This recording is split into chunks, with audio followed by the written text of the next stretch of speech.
Tonight, we return to the Great Hall for a different ending to a familiar story. Not the ending you remember. Another one. A quieter catastrophe. The battle is over. The stone floor is cracked, the air still tastes of dust and blood and spent magic. Harry stands where he stood in the book you know, thin shoulders squared, the Elder Wand held loosely in his hand like something both sacred and obscene. Around him, the survivors stare, waiting for the moment that will turn slaughter into victory, chaos into a clean, simple grave. In canon, it happens in 3 images. Green light. A lifeless body collapsing like an empty cloak.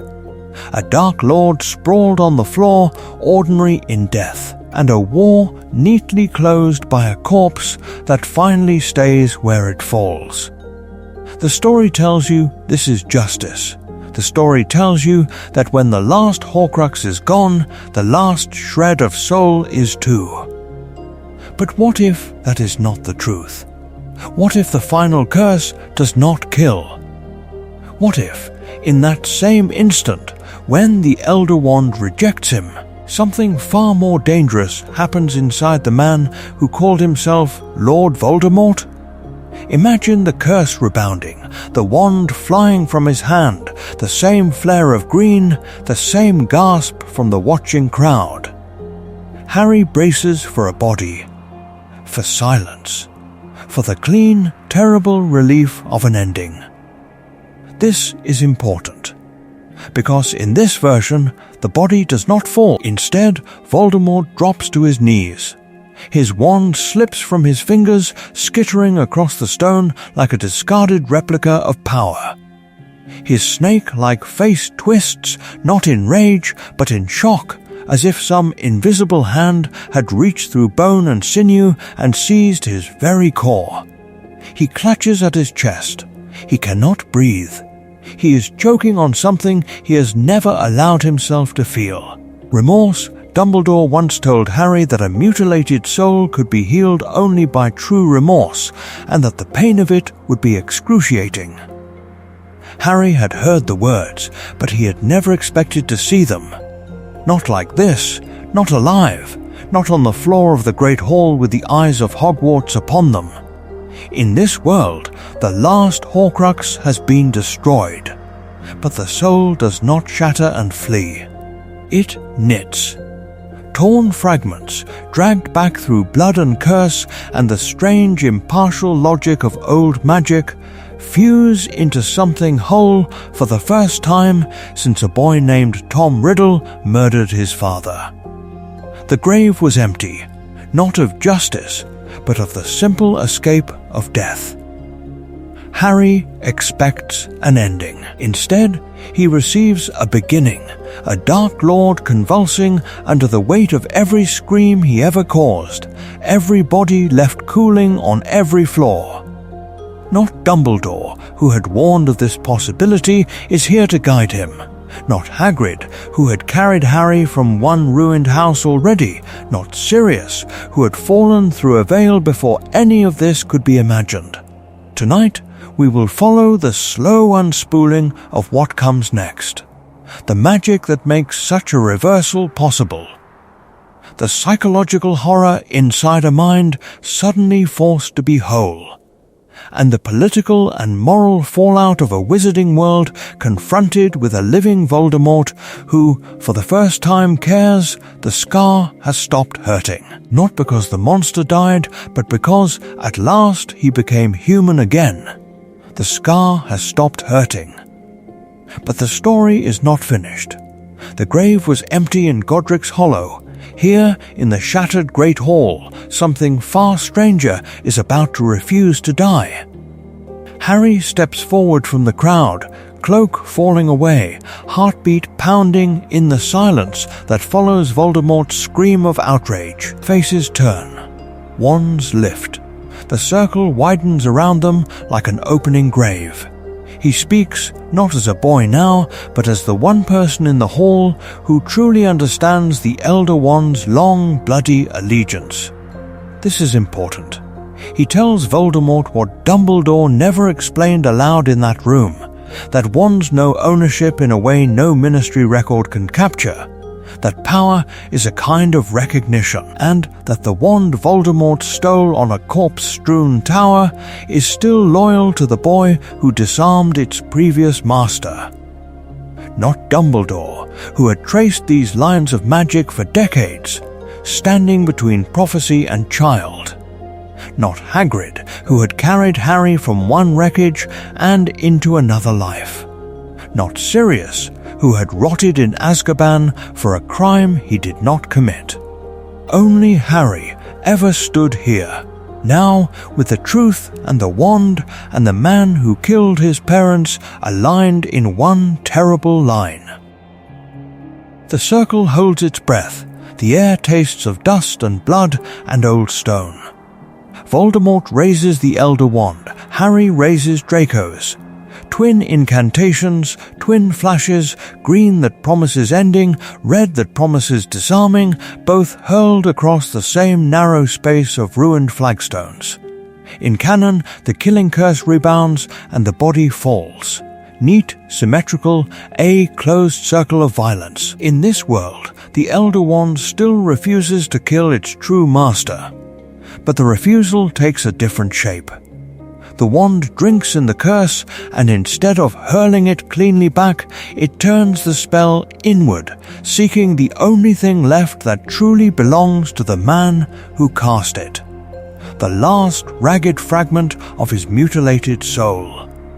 By this night, every Horcrux is gone. Diary, ring, locket, cup, diadem, snake, and the unknowing replica lodged in Harry's scar, all broken, burned, stabbed, or purified. Each destruction has forced what remained of Voldemort's soul into a tighter, more precarious proximity, like shards of poisoned glass spinning closer in the dark. The Elder Wand's defiance does not annihilate him. It slams the fragments together. Harry expects a body to fall. He expects Godric's hollow in reverse, a man crumpling, a curse undone, a child inside him finally finished with running. Instead, he sees Voldemort convulse. The wand flies from his hand, not wrenched by Expelliarmus, but blasted away by his own magic turned inward.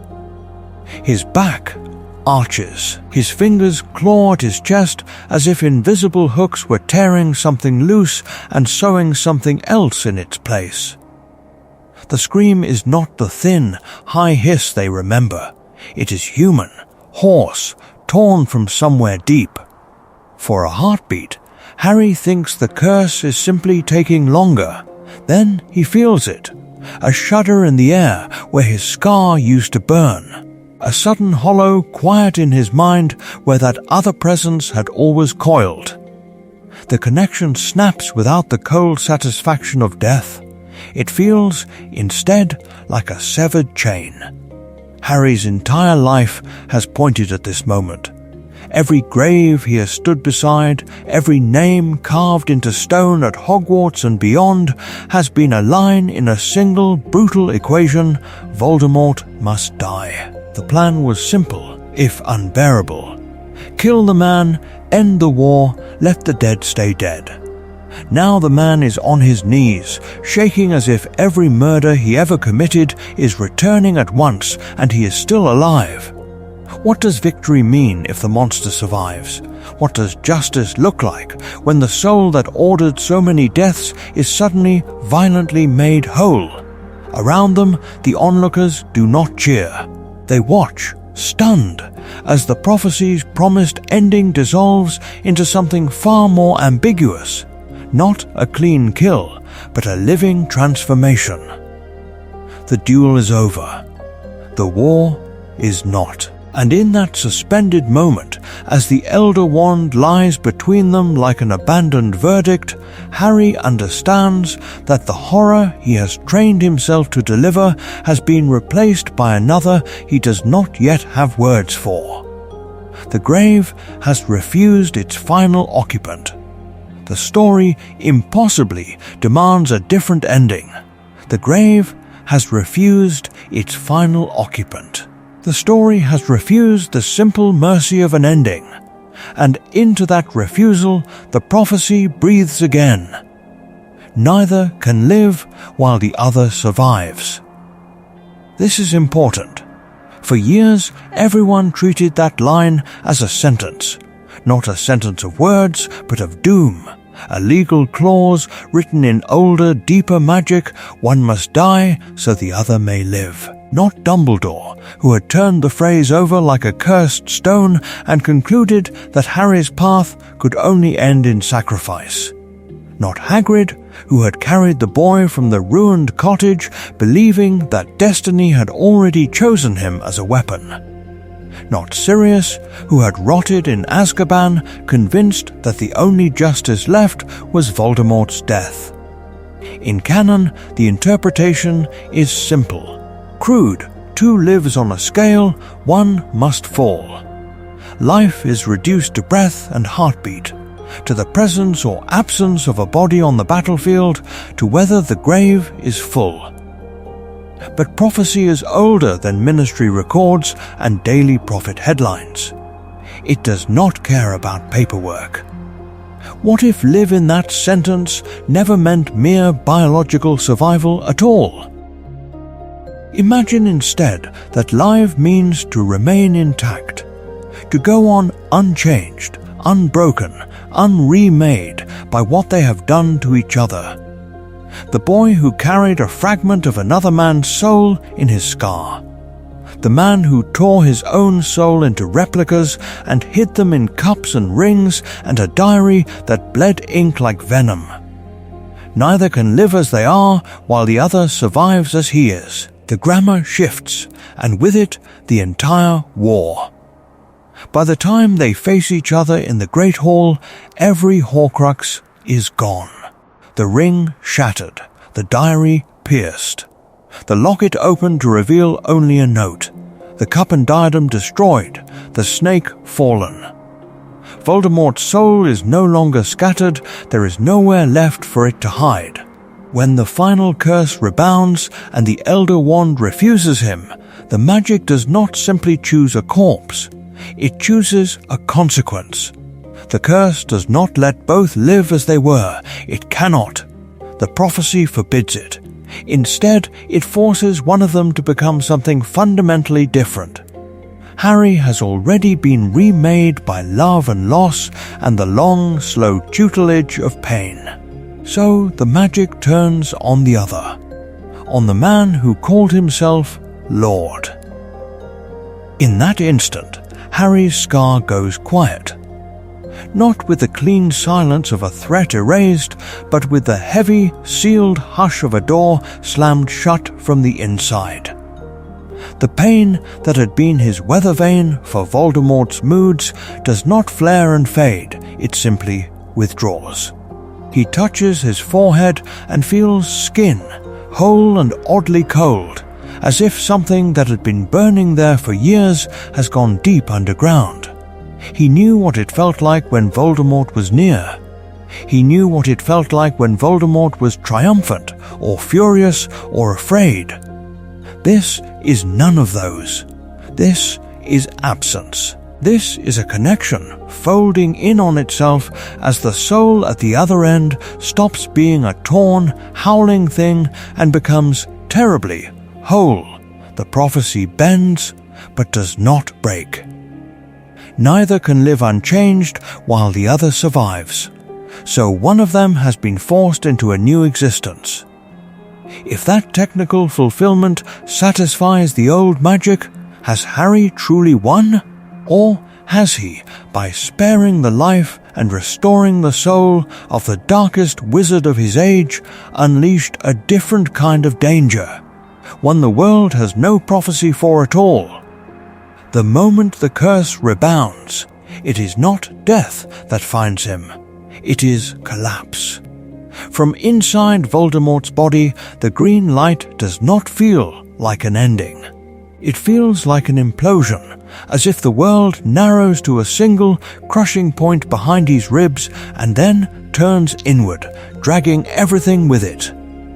Every Horcrux he ever made seems to fold, one after another, like distant stars collapsing into a single, devouring gravity well at the center of his chest. The grave was empty. This is important. The anchors are gone, each dark talisman hunted down and broken, the diary pierced in the chamber, the ring shattered on Dumbledore's burned hand, the locket torn from Regulus's legacy, the cup defiled in Gringotts depths, the diadem consumed in fiendfire, the snake beheaded on the battlements, the accidental fragment in Harry burned away in the forest. There is nowhere left to flee. No object, no vessel, no replica waiting patiently in the dark. So the soul does the only thing it can do. It slams back into itself. Jagged edges grind. Torn membranes of being scrape and shriek as they try to align. Memories that had been quarantined in distant artifacts rush together, colliding like armies in a corridor too narrow for one man to pass. He feels every murder he has ever committed trying to occupy the same heartbeat, the same breath, the same sliver of consciousness. The old woman in the chair, the muggle in the road, James on the stairs, Lily in the nursery, a boy in a graveyard whose blood he stole and whose pain he never allowed himself to consider. The echo of every Avada Kedavra screams through him as if the curse has finally turned around and is sprinting backward along its own history. He tastes ash from the ruined cottage, lake water from the cave, dust from the gaunt shack. He hears Nagini's hiss, and Myrtle's last sob, and his own high, cold laughter, forced now through a throat that cannot decide whether to choke or to beg. From the outside it looks simple. A flash, a fallen body, a wand spinning harmlessly away. The story everyone thinks they are watching is the one they were promised. The Dark Lord dies, the boy lives, the war ends. Not Dumbledore, who had traced the theory in careful, fearful words, would have been deceived by the apparent neatness of that tableau. Because this is not neat. This is a soul trying to heal. Dumbledore once told Harry that a maimed soul could be mended only by true remorse, and that the pain would be excruciating, perhaps fatal. Voldemort never listened. He never believed that magic could demand feeling as a price. Yet now, with every Horcrux destroyed, the universe has enacted its own plan. Without his consent, without a whispered charm or a conscious act of contrition, he is being forced into that very crucible. Not Hagrid, who had carried Harry from the ruins. Not Sirius, who had rotted in Azkaban for a crime he did not commit. None of them knew that the prophecy's end would look like this. Not a clean death, but Tom Riddle dragged back into being. Alive and bound to every terrible thing he has done. The duel is over. The real story is just beginning. If there is a canon key to this alternate ending, it lies not in a prophecy, but in a conversation between an old man and a boy who thought he was walking to his grave. This is important. In the liminal brightness of King's Cross, when Harry believes he has died, Dumbledore speaks of the soul. He tells Harry that murder rends it, tears it, leaves it less than whole. He explains that a Horcrux is not clever immortality, but a wound preserved in crystal and metal and snakeskin, a fragment anchored by the worst act a human being can commit.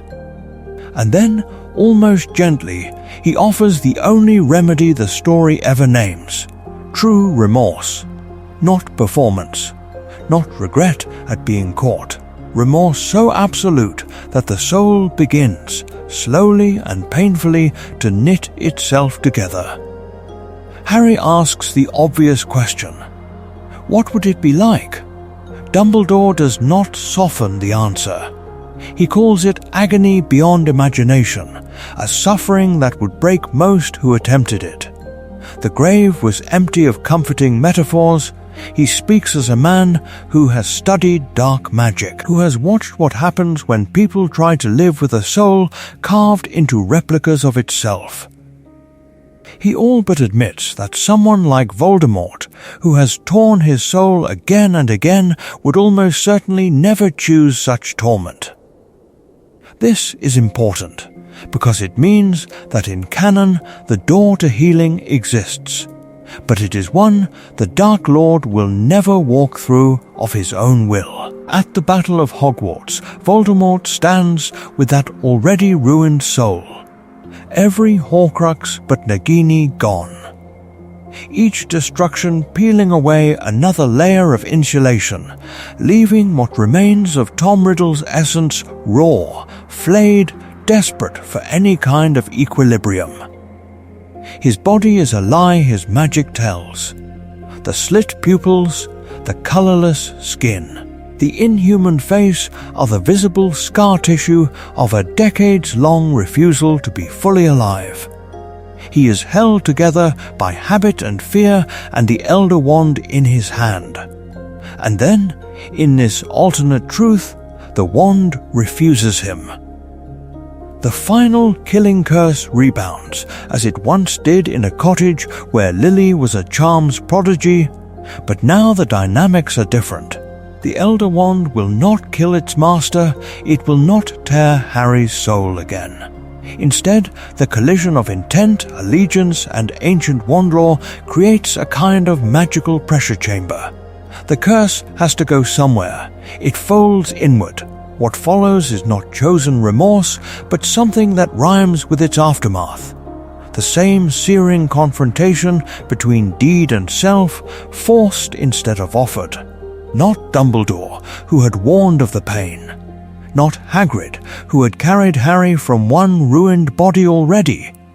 Not Sirius, who had died believing that death was the only escape from this man. None of them ever imagined a Dark Lord on his knees, his soul dragged through every murder, every cruciatus, every grave he filled. The thing he feared most finds him anyway, in front of everyone he tried to rule or erase. The duel is finished, but the sentence has only just been pronounced. For a heartbeat, no one understands what has happened. The spell has been cast. The duel has ended. But the sound that follows is wrong. There is no clean thud of a body hitting stone, no cinematic collapse of a Dark Lord struck dead in front of his enemies. There is only Voldemort's scream stretching, fraying, and then breaking into something thin and wet and terribly human. Sobbing, ragged, hiccuping sobs that scrape the air raw. This is important, because no one in that hall has ever heard Tom Riddle cry. The silence in the Great Hall is not peaceful. It is a held breath, a collective flinch. Wands remain raised, frozen in mid-aim, as the echo of that scream dies against the enchanted ceiling and the new sound takes its place. A man choking on his own grief. Not Dumbledore, who had warned that true remorse would be excruciating, had really believed that this creature could produce such a thing. Not Hagrid, who had carried Harry from the ruins of Godric's Hollow, had ever imagined the same man curled on a school floor, shuddering like a first year in shock. Harry stands at the center of it, wand still level, lungs burning. He had come to this moment prepared to kill. He had rehearsed it in his mind with a grim, terrible clarity. The shout, the flash of green, the end. One decisive act to close a grave that had been open since his parents' first scream. He has made his peace, or something like it, with becoming a killer if that is the price of ending this war. That was the plan. But the figure at his feet is not the serpent-faced tyrant of his nightmares.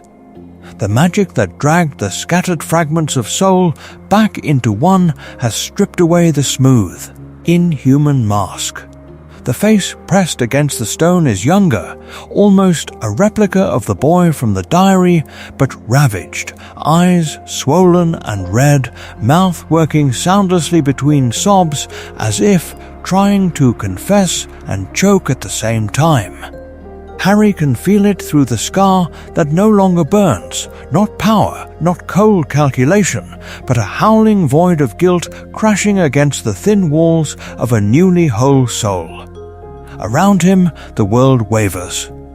Death Eaters stand like statues, masks askew, horror dawning that the master they followed without question is now visibly, audibly breakable. Students clutch one another, some half cheering, some half turning to flee, all wrong-footed by a victory that refuses to look like triumph. Auras tighten their formation, hands twitching, weighing whether to finish the work while their enemy is on his knees. McGonagall's voice cuts through the murmur, sharp and commanding, frayed with something like pity. "Hold your fire," she cries, the words cracking. No one moves without order. Authority, yes. Certainty, no. And in Harry, the question rises like bile. If this man is no longer the hollow thing that made Horcruxes, if he is suddenly capable of pain and perhaps even change, does killing him now fulfill the prophecy or betray it? The grave was empty once before. What is the truth of ending? If the soul you strike at is finally terribly alive, his arm trembles. Then, slowly, Harry lowers his wand. Not out of mercy, out of stunned, appalled uncertainty, as healers and auras surge past him, as spells of restraint and diagnosis crackle in the air, as the neat story of good conquering evil dissolves into something stranger. Behind the sobbing, something else is beginning to surface in Tom Riddle's eyes, and Harry, watching, understands with a chill that the real battle may not be over at all. Harry understands with a chill that the real battle may not be over at all. Because if the Dark Lord lives, then the war itself must be rewound, not erased. Reframed, the story of this conflict had always seemed brutally simple. First rise, fall at Godric's Hollow, long silence, second rise, final graveyard of a school. But now, in the echoing aftermath of the Great Hall, the line becomes a circle. The first fall was never truly an ending, only the shattering of a soul into replicas scattered across cursed objects. The second fall, here on the stone floor, is not death either, but the moment those fragments rush back into one body and one mind that is suddenly, unbearably alive.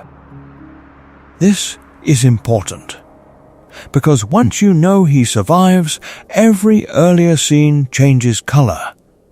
The infant screaming in the ruined cottage, the boy clutching his scar on the Hogwarts Express, the 12-year-old facing the diary in the Chamber of Secrets.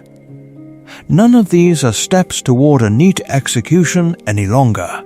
They are stations on a grim pilgrimage toward an inevitable confrontation with a man who will still be breathing when the killing curses stop flying. Rewind the graveyard in Little Hangleton. The cauldron, the bone, the blood, the snake-like figure rising from steam and ash. In canon, that resurrection is terrifying because it restores an enemy who must be destroyed. In this altered line of truth, it is terrifying because it restores an enemy who, one day, might have to be contained instead. Imagine watching that ritual, knowing that when every Horcrux has been broken, when Nagini lies dead, and the ring and locket and diadem are dust, the result will not be annihilation, but a soul forced to look at itself. Rewind the ministry battle beneath the shattered prophecy. Harry's grief, Sirius falling through the veil, Dumbledore dueling with ancient searing magic. not Dumbledore, who had always believed that a torn soul could only be healed by true remorse, and who warned that the pain would be excruciating. Not Sirius, who had never lived long enough to imagine a world where Azkaban might hold Tom Riddle instead of him. Their choices look different if the endgame is not a corpse on the floor, but a cell that must somehow hold history's greatest murderer as he remembers every grave he ever filled. Under this new lens, every character's arc bends. Harry is no longer the boy destined to kill, but the boy destined to decide whether a kneeling, shaking Voldemort deserves to stand trial. Snape's life of double shadows now points toward a courtroom, not a battlefield. Even the prophecy itself begins to fray. Neither can live while the other survives becomes less a sentence of death and more a question of what it means to live. And beyond the personal, the political storm gathers. A ministry that once measured victory in bodies must now define justice for a Dark Lord with a restored soul. Do they send him to Azkaban, knowing the Dementors are gone? Do they build new wards, new laws, a new language for a crime that has never before ended with a criminal still human? Somewhere, a public that has buried its dead must learn to sleep in a world where the man who hunted them is still, inconveniently, alive behind stone and spell. Lily was a charms prodigy, but even she could never have devised a containment strong enough for this. Because the question is no longer how to end Tom Riddle, it is how to live with him. The grave was empty. The legend of the Dark Lord's defeat has been hollowed out, and in that hollow space a different story begins to grow. One about power and remorse and the fragile, dangerous decision to treat your symbol of absolute evil as a man again. The war, it turns out, did not end in the Great Hall. It only changed shape. Inside him, the war changes shape as well. There is no Great Hall ceiling here, no rubble, no wands. Tom Riddle stands in a space that is not King's Cross and not the Forbidden Forest, a void without floor or sky where light seems to come from the memories themselves. They hang around him like drifting shards of glass, each one a scene, each one a life. This is important. The grave was empty outside. In here, nothing is buried at all. His first awareness is not terror. It is disorientation, a vertigo of identity. He is 11 in a grey orphanage corridor, fingers tight around a stolen box of trinkets, the matron's voice a distant, nagging buzz.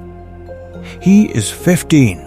The prefect badge gleaming on his chest, accepting Slughorn's indulgent praise with a polite, practiced smile. He is 17, handsome and composed, asking about Horcruxes in a tone so mild it almost sounds innocent. And at the same time, he is a snake-bodied thing, feeling Nagini's muscles coil as her fangs sink into flesh. He is ink in a diary, whispering to a lonely girl until her hands shake and her eyes go blank. He is the ring's curse, black veins racing up a withered hand, the taste of triumph metallic and cold. The scenes do not line up. They overlap, bleed, argue, which one is he? Which story is the truth? Once he had solved that question with a simple charm of the mind, separation. Compartment, mask, the boy in the orphanage was a discarded replica. The student at Hogwarts a costume. Lord Voldemort the only real self. Now the magic that held those partitions has been ripped away, and the repaired soul insists on a single, unbroken line. There is no mastermind watching from a safe distance. There is only the man who held the wand, spoke the words, watched the bodies fall, and did not look away because he had made sure there was nothing in him left that could flinch. Except something does flinch. It happens without his consent, a recoil that is not intellectual but visceral. He hears a woman begging for her child and feels her throat tear as he shouts the curse. He feels the heat of green fire on his own skin as the killing curse rebounds in Godric's hollow, the echo of Lily's protection wrapping itself around him like burning wire.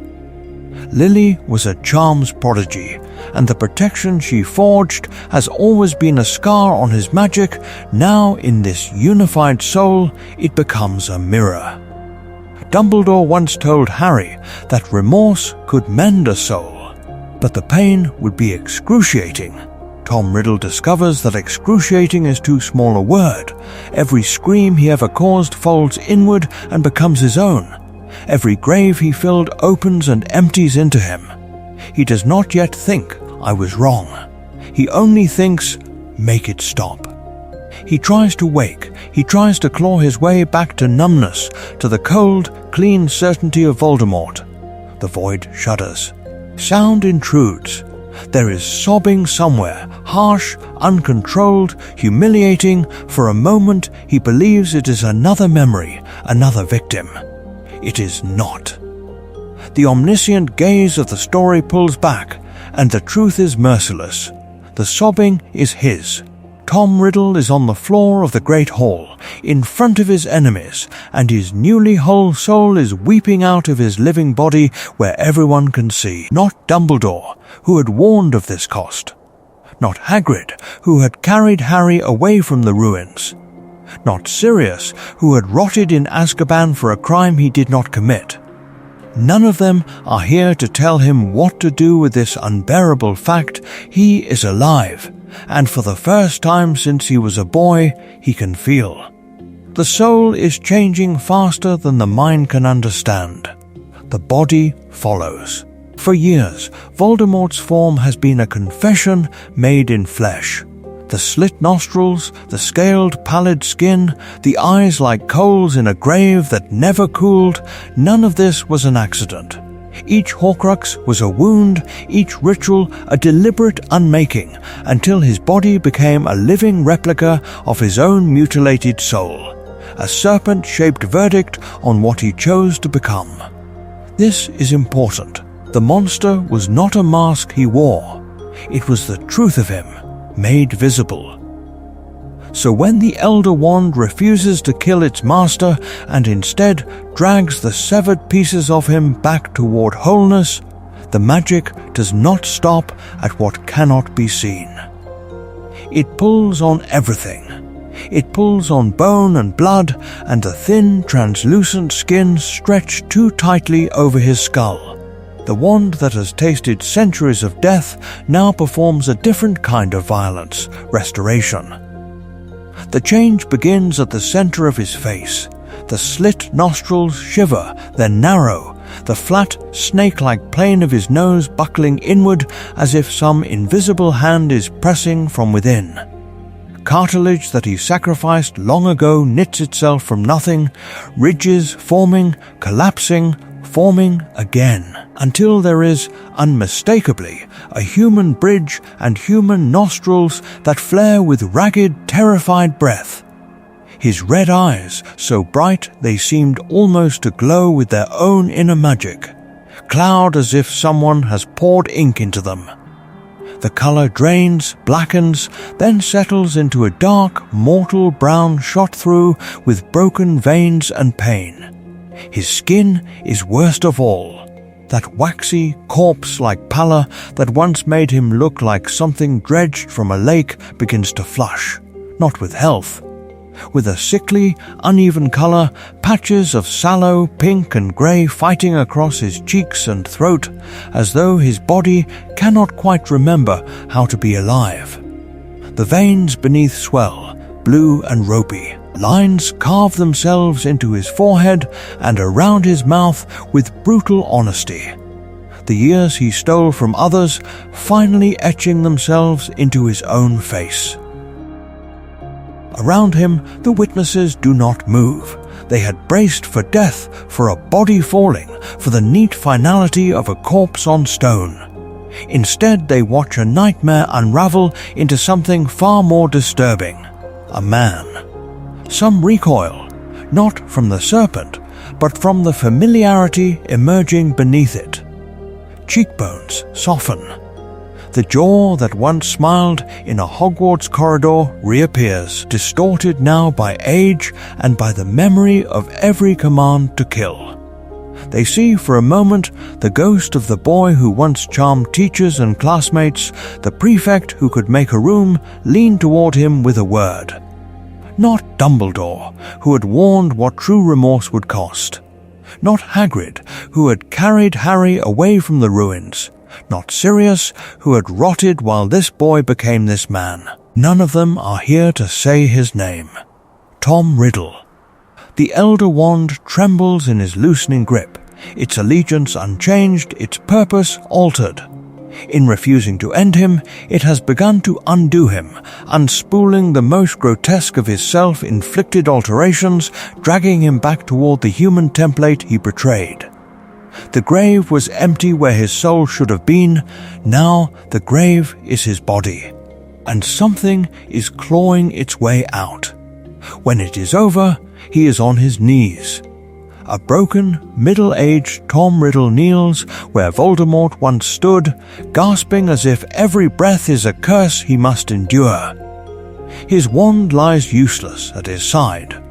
The monster has been stripped of his mask, but not of his crimes.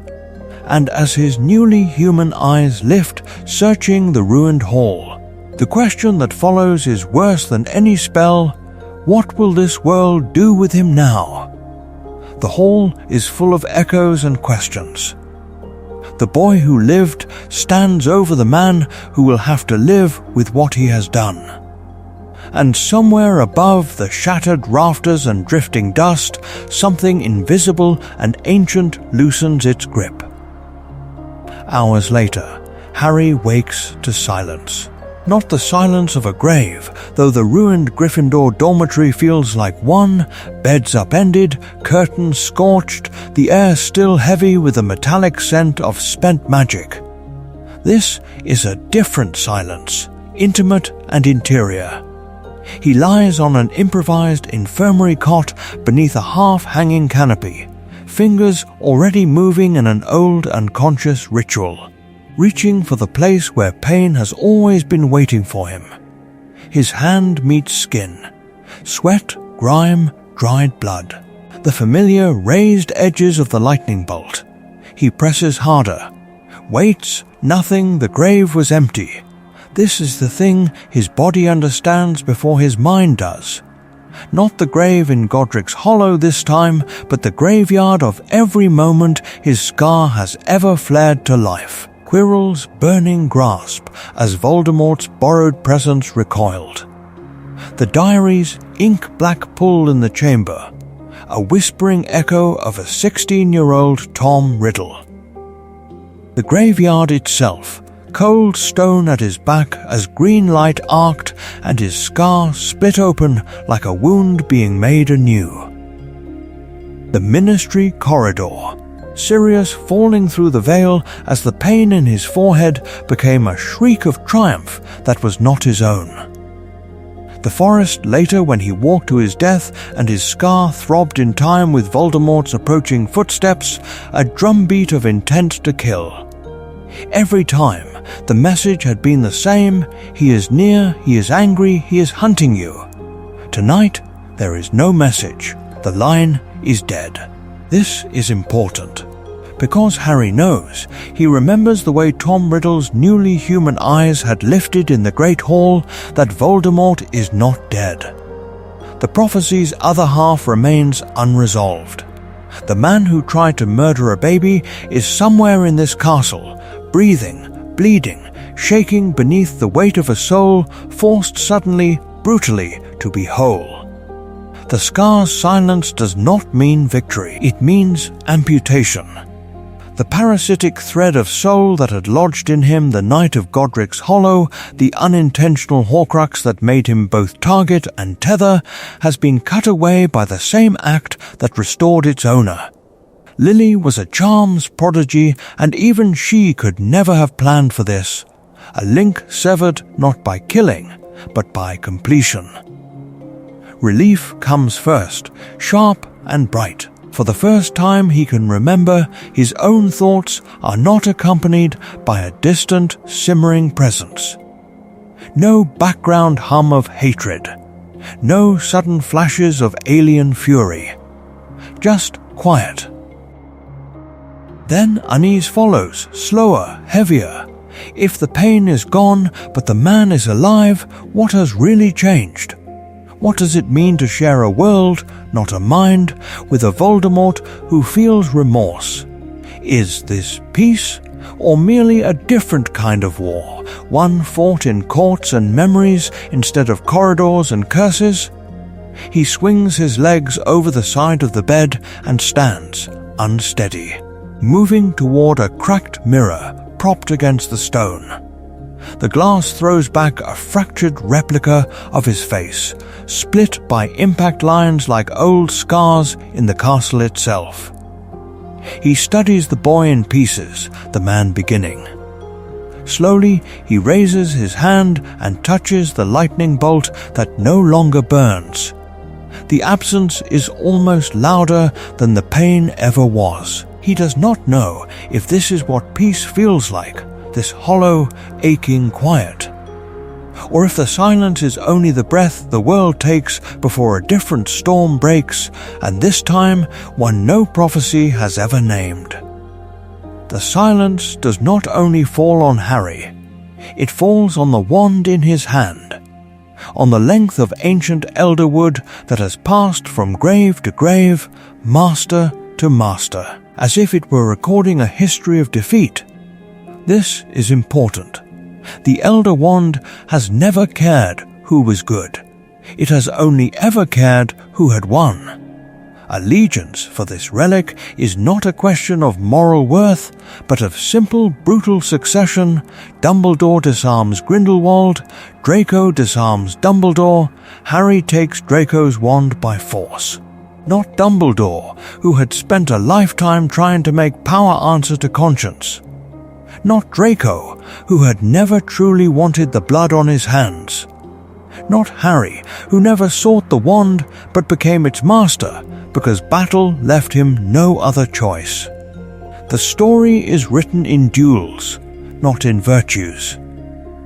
And yet, tonight, the rule meets something it has never seen before. Because the man who tried to bend it in the graveyard, who ripped it from Dumbledore's tomb as if desecrating the dead were merely another step in a plan, is not the man standing in the ruined Great Hall now.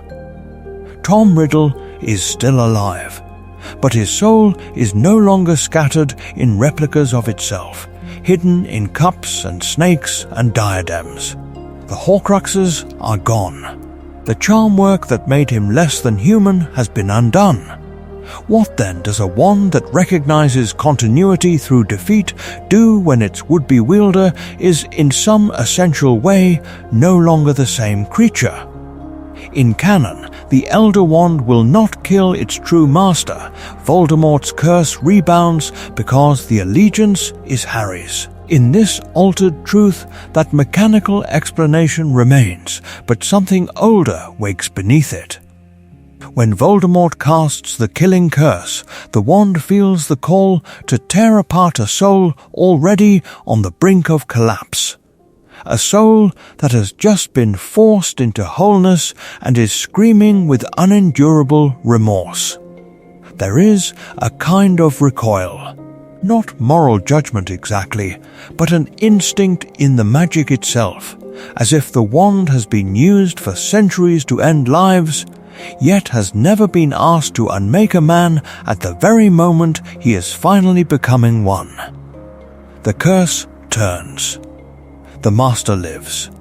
The grave was empty. In a different sense now, the grave that should have been Harry's. The grave that should have been Tom's. the Elder Wand refuses to fill it. After the battle, its allegiance does not waver. It is Harry's, and remains Harry's, clear as a line etched in stone. But its stance toward Voldemort shifts. Where there was once resistance, a subtle drag in the spellwork, a thin, cold misalignment whenever he tried to command it, there is now a wary neutrality. It recognizes that the man before it is no longer a pure vector of destruction. His magic is ragged, his will fractured, his power tempered by the unbearable weight of memory. Power in this world is no longer measured by who can kill whom. It is measured by who can endure the knowledge of what they have already done with that power and still choose not to destroy again. In its own silent, inhuman way, the Elder Wand has declined to be an instrument of final annihilation. It has chosen continuity over erasure. And that choice leaves a different question hanging in the air, heavier than any curse. If the greatest wand in history will not end Tom Riddle, who, if anyone, is willing to decide what his continued existence should mean, the Elder Wand refuses to decide. Magic itself steps back from the precipice. And in the silence that follows, another figure rises from memory like mist from a grave, Severus Snape. Snape's story has already been told in Silver and Shadow. The grave was empty, in a sense, because the man the world thought it knew had never truly existed. Only the mask, the spy, the cruel professor who cut children with words as deftly as he cut ingredients with a knife. The truth lived in the pensieve. In that first memory, a thin boy in too large clothes, watching a red-haired girl on a playground, seeing accidental magic flower in her hands and knowing with a child's absolute certainty that she was his salvation. This is important, because from that moment, every choice he makes is stained by that early, desperate devotion. The teenager in the trees outside Spinner's End, humiliated and furious, calls the girl he loves a slur and watches her walk away. That single, catastrophic word becomes the fulcrum of his life. The man who kneels before Voldemort to report a prophecy does not yet understand that he has signed Lily's death warrant. When he does understand, he falls apart so completely that even Dumbledore is startled by the scale of his remorse. Snape's arc is a study in sustained, life-defining guilt. Not Dumbledore, who had learned to sublimate his own youthful sins into grand strategy, not Hagrid, who had carried Harry from the ruins and loved him without calculation, lived under such a constant, flaying awareness of one decision. Snape's every action afterward is an attempt at atonement, years of occlumency, years of double-blind lies, years of standing between Harry and the Dark Lord in ways no one will ever be allowed to see.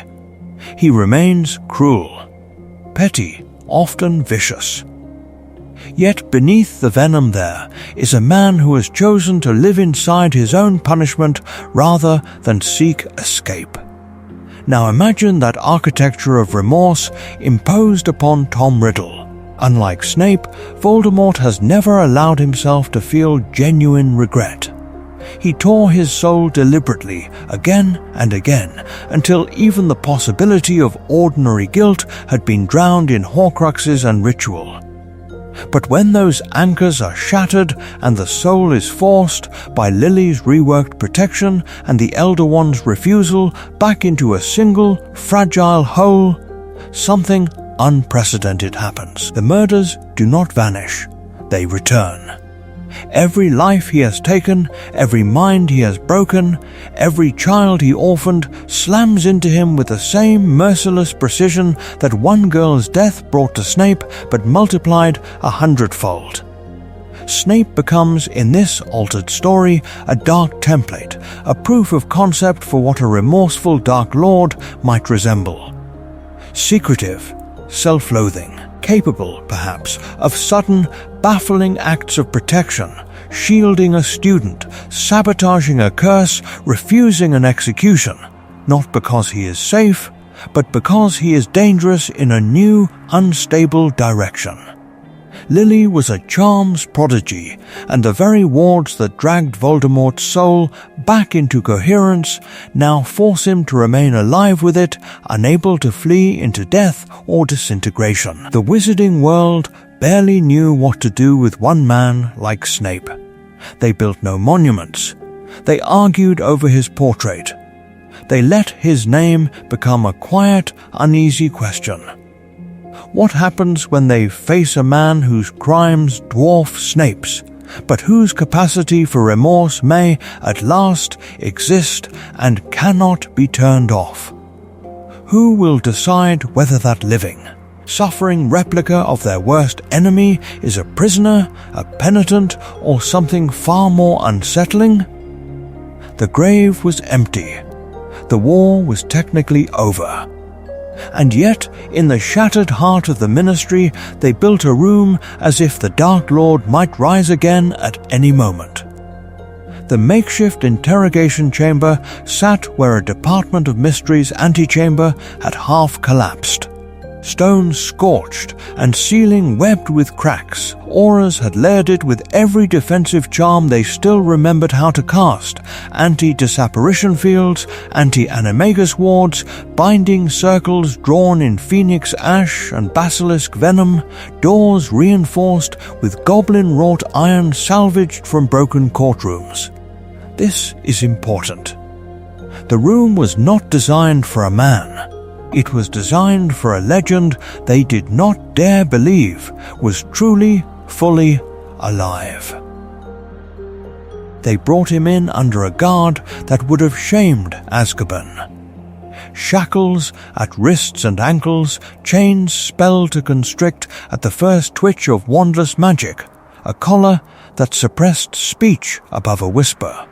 Yet the figure at the center of all that fear was only Tom Riddle, pale, exhausted, features smoothed back toward the handsome boy who had once charmed professors and murdered classmates in the same breath. Kingsley Shacklebolt, newly and reluctantly acting minister, stood across the table and studied him. The story said this was Lord Voldemort. The truth was less certain. The man's eyes, no longer red but dark and terribly human, flinched at sounds in the corridor, at the scrape of a chair, at the word Hogwarts spoken by accident. Kingsley knew battle shock. This was something else. Guilt had weight, and it seemed to bow the prisoner's shoulders as surely as the chains. "Are you Voldemort?" Kingsley asked, voice low. Then, after a long, strange silence that no one in the room could quite endure, he asked again, this time not to the prisoner, but to the cracked ceiling, to the ruined ministry itself. "Is this still the one who did these things?" Wizarding law had never needed to ask. It assumed a simple continuity. The hand that cast the killing curse was the hand that stood in the dock. No statute contemplated a soul that had been sliced into replicas of itself, scattered into Horcruxes, then forced back together through remorse so violent it left the caster screaming on the Great Hall floor. There were procedures for Imperius, for Polyjuice, for possession. There was nothing for a man whose very capacity to feel had been destroyed and then restored. If the soul is the seat of personhood, what happens when that soul is fundamentally altered? Lily was a charms prodigy, and even she, had she stood here, could not have drafted a spell to measure continuity between Voldemort the Dark Lord and Tom Riddle the prisoner. The grave of his former self was empty. The magic that had once held his body together like a walking curse was gone. In its place stood a man who remembered every murder and could no longer bear the memory. "This is important," Kingsley said at last, more to the watching Aurors than to Riddle. "Until the Wizengamot decides otherwise, we treat him as Voldemort in law, Tom Riddle in body, and something in between in soul." It satisfied no one. It could not. But it was the only plan he had. Outside that room, the arguments were already gathering like storm clouds, ready to ask a harder question. If he is something in between, what punishment, if any, can truly fit? They could kill him. That was the first, simplest answer. It was also the one that would not stay simple. Azkaban had been built for men and women whose minds were already whole, already settled in their guilt or their denial. It was not built for a soul in motion, for a consciousness torn open and forced to look at every grave it had ever filled. This is important. The law knew how to handle a dark wizard who felt nothing. It had no precedent for a Dark Lord who woke screaming, because, for the first time, he understood what he had done. In the weeks after the battle, the debates inside the Ministry grew sharp enough to cut. Some Aurors, scarred from years of war, argued for immediate execution under the old War Powers clauses, insisting that no charm, no ward could hold a wizard who had split his soul 7 times. Others, haunted by Dumbledore's insistence that even a damaged soul could, in theory, be healed, pressed for life imprisonment. A smaller, quieter faction proposed something stranger, a specialized containment neither Azkaban nor the old execution chamber built to hold both his magic and his unraveling mind. Pattern Interrupt came from an unlikely place. A junior healer from St. Mungo's asked almost timidly what would happen if they put a newly remorseful soul in the path of Dementors. The room stilled. Azkaban had already begun to move away from those creatures after the war, repulsed by the memory of them siding with Voldemort, repulsed by the way they gnawed at hope until even the innocent felt guilty. To send Tom Riddle there now, when his every waking moment was already saturated with despair, felt to some like torture beyond any legal sentence. And yet there were voices who called it fitting. Not Dumbledore, who had once refused to use Dementors as executioners. Not Hagrid, who had shuddered at a single month in their presence. Not Sirius, who had survived 12 years of that cold and would not wish it on anyone, not even the man who had destroyed his life. But others whose children lay in the ground, whose brothers had fallen in the Department of Mysteries, looked at the man in chains and said that a swift death was too kind.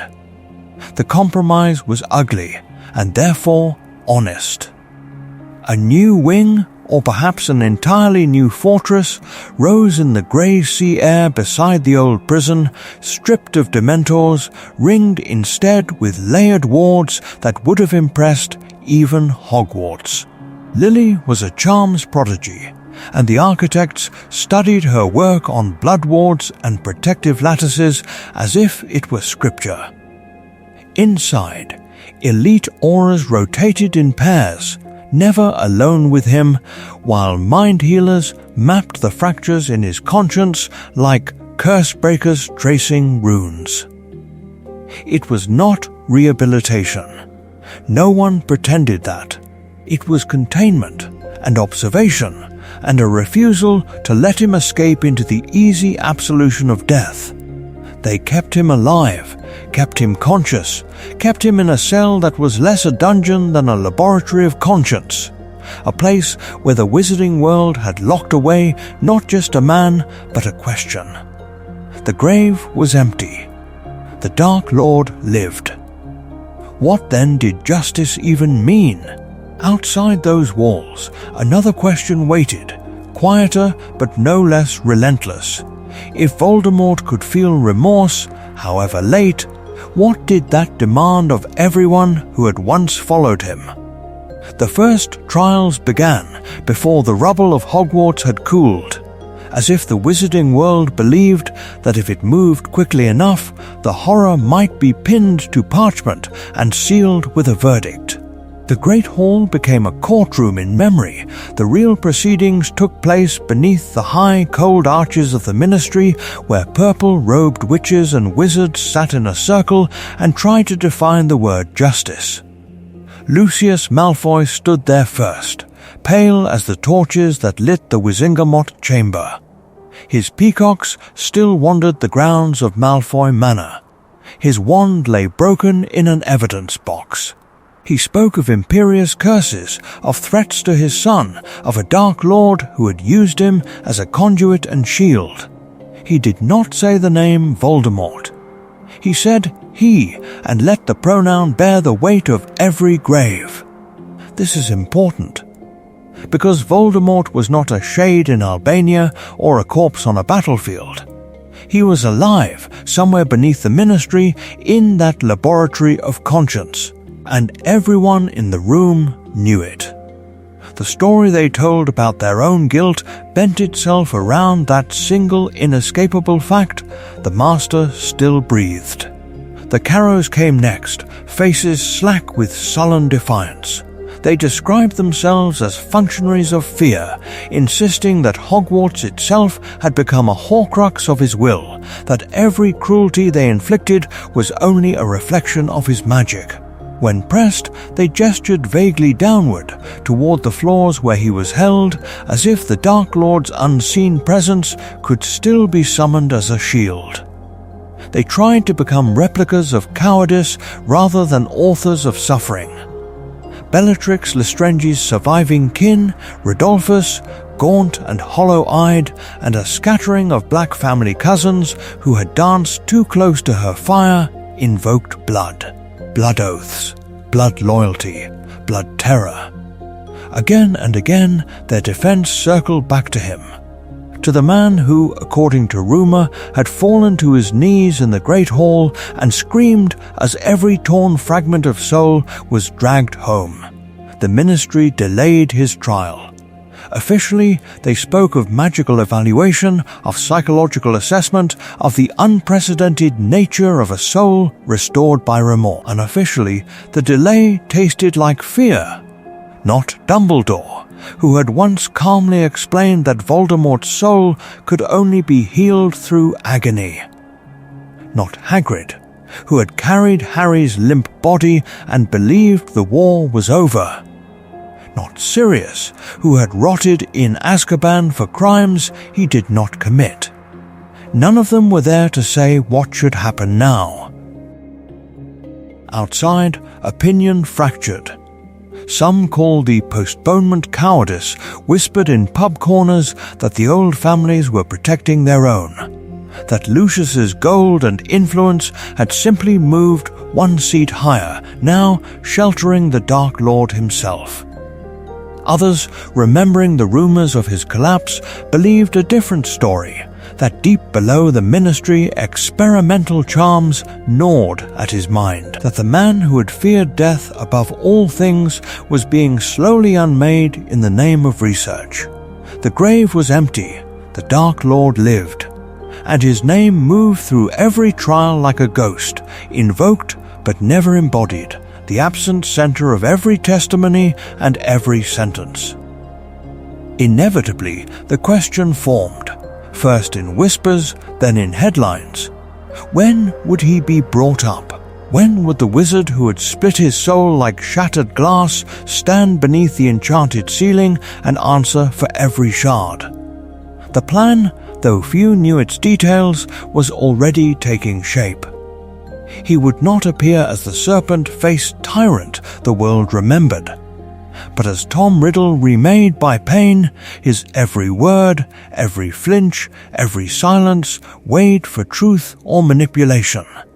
And when the chains finally rose from the chair and the doors of the courtroom opened, the wizarding world would have to decide whether it was judging a monster or a man who had become his own most terrible witness.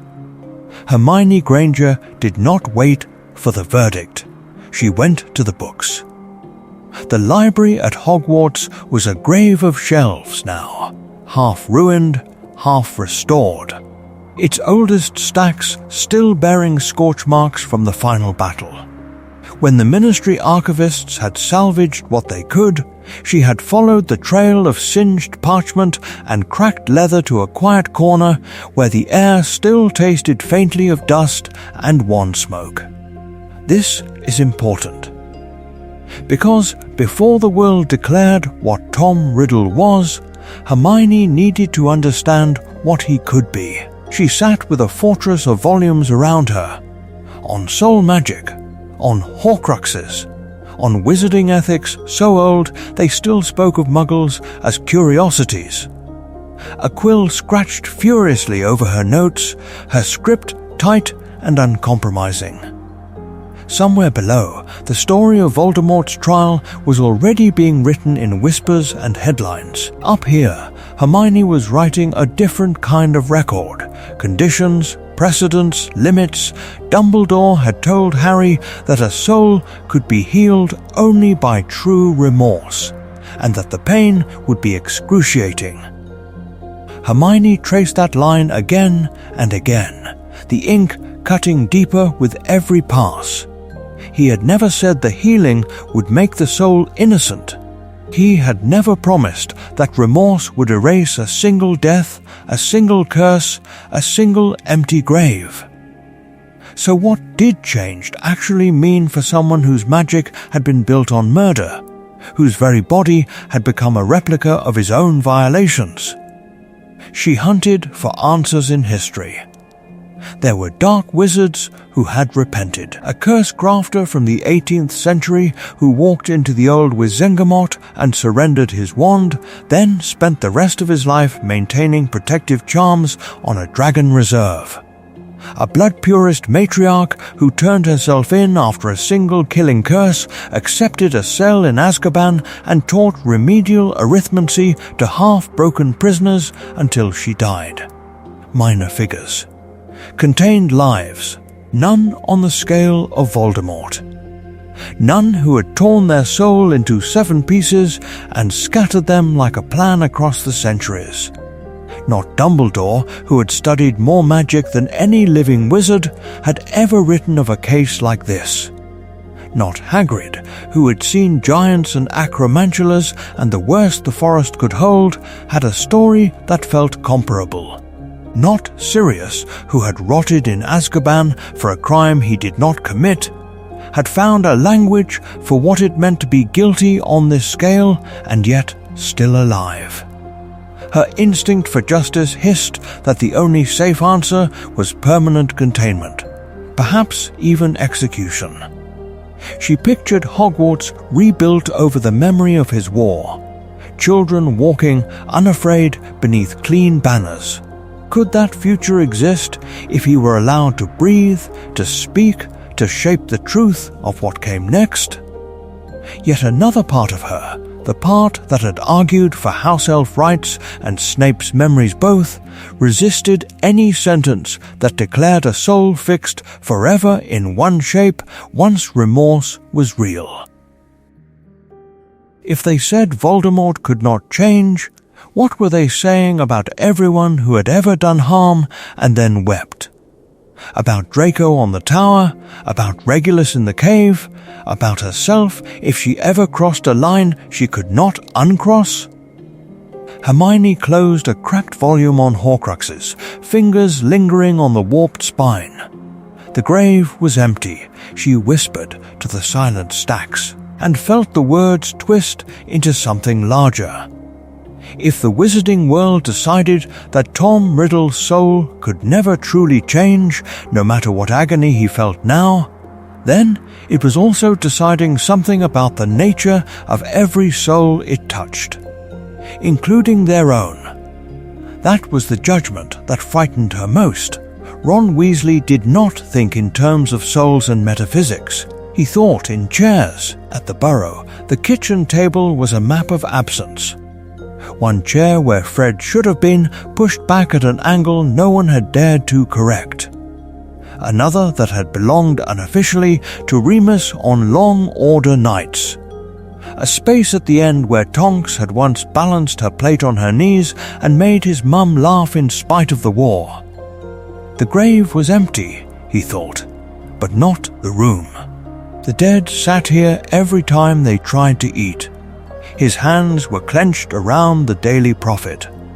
The headline about Voldemort's survival bled black ink into his palms. Alive, it screamed, as if that were a triumph of magic rather than a failure of justice. The paper shook once, twice, before he flattened it on the table as though pinning a struggling thing. Remorse, Hermione had said. Real remorse, Ron, Dumbledore told Harry it could mend a soul. Ron stared at the empty chair opposite him and saw Fred's grin superimposed over the torn headline. Voldemort killed his brother. Voldemort had nearly killed his father. Voldemort had turned his childhood home into a war room and then a refuge for the hunted. This is important, Hermione had insisted, as if the sudden appearance of guilt could outweigh the tally of the graveyard. How many graves, then? He had asked her, voice rough. How many names on that memorial in Hogwarts courtyard have to look at that castle and know he's still breathing? He could picture it too clearly, students filing past the stone where Fred's name was carved, where Colin Creevy's was, where Remus and Tonks were paired together like a cruel joke, and somewhere beyond the gates, Tom Riddle sitting in a cell, alive. Hermione had spoken of souls as if they were fragile replicas of some higher truth. Things that could be cracked and with enough pain repaired. Ron did not disagree that remorse mattered. He understood that in ordinary cases, in ordinary stories, a man who broke and wept might deserve another chance. But Voldemort was not ordinary.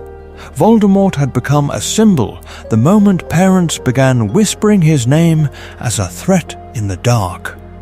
Symbols don't get second chances, Ron said now to the empty kitchen, to the chairs that did not answer.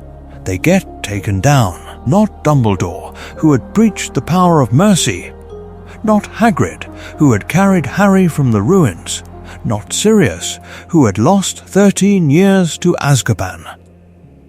None of them had lived to see this impossible compromise. The pattern interrupted him without warning, a memory of Harry lowering his wand in the forest, choosing not to kill when he could have. Lily was a charms prodigy, Hermione would have said, as if that explained how protection and sacrifice had once bent magic itself. But no charm could make this feel finished. If he lives, Ron whispered, the prophet crumpling again under his fingers, does that mean the war never really ended, or does it mean we've got a different kind of fight now? One that never gives you the clean ending you're owed. Ginny Weasley already knew what a different kind of fight felt like. It had started with ink on a page, with a diary that listened. The grave was empty in the Chamber of Secrets too. No stone, no marker. Just a small, shivering first-year girl and a boy stepping out of the pages she had trusted.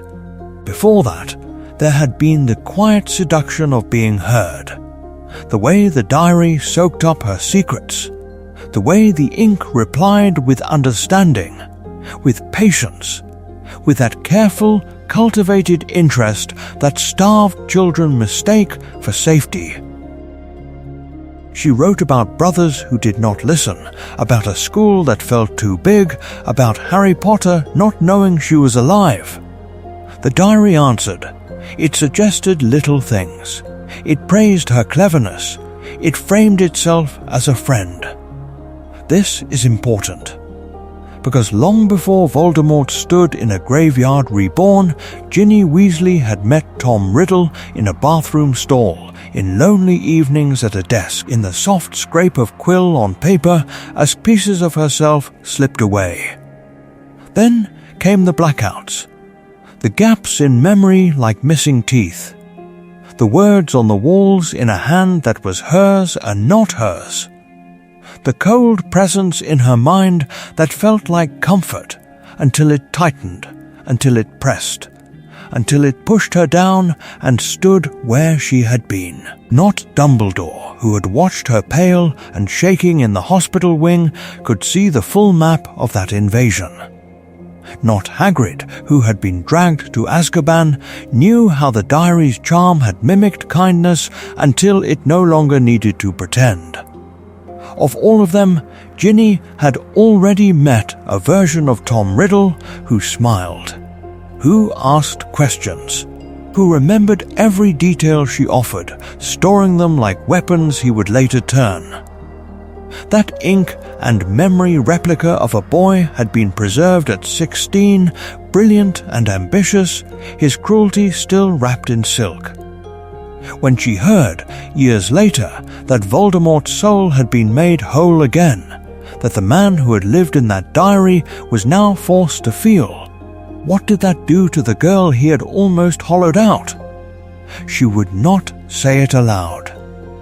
But some nights, when the house was quiet and Harry's scar no longer burned beside her, Ginny imagined walking into a white warded room in St. Mungo's or Azkaban, imagined the chair, the shackles, the man who had once worn her trust like a borrowed coat.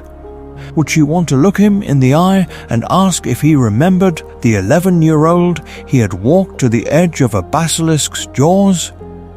Would she demand to know whether the flood of remorse that remade his soul had included the feel of her small hand on that diary, the way her body had gone still on the stone?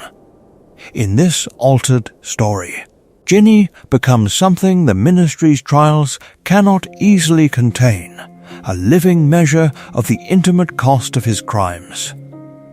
Lily was a charms prodigy, and the world would speak in terms of reparations and reforms and new protections against soul magic. But Ginny's question is simpler and far more dangerous.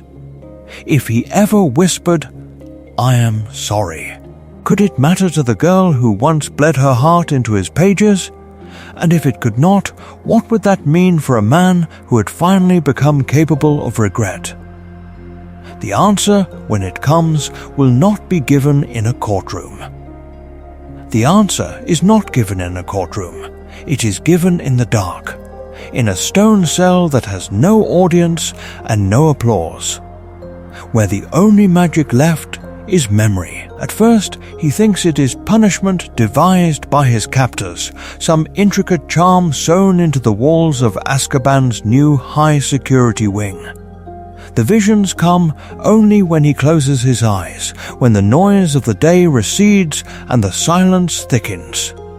A woman's voice saying, "Not Harry, please, not Harry," and a crib and a flash of green that he remembers as triumph. It is not triumph now. The grave was empty, but the night is full. Lily Potter stands between him and the child, hair like a living flame, hands spread. He feels his wand rise, he feels the recoil of his own curse, the vicious satisfaction of power correctly applied, the cold calculation of a plan fulfilled.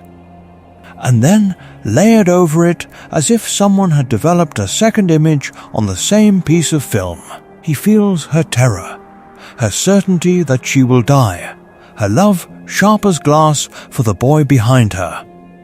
This is important. These are not abstract images, not the hazy impressions of a pensieve. They are fully embodied memories, forced back into a soul that can no longer hide from itself. When Cedric Diggory falls in the graveyard, Tom feels the weight of the boy's body strike the earth, the subtle give of flesh over bone. He hears for the first time not his own high, cold laughter, but the echo of a father who will never know why his son did not come home. Other nights, the fire comes, Muggle-born children screaming as Death Eaters burn their homes, the air thick with smoke and the metallic taste of panic. He had once admired the spectacle, a lesson written in flame.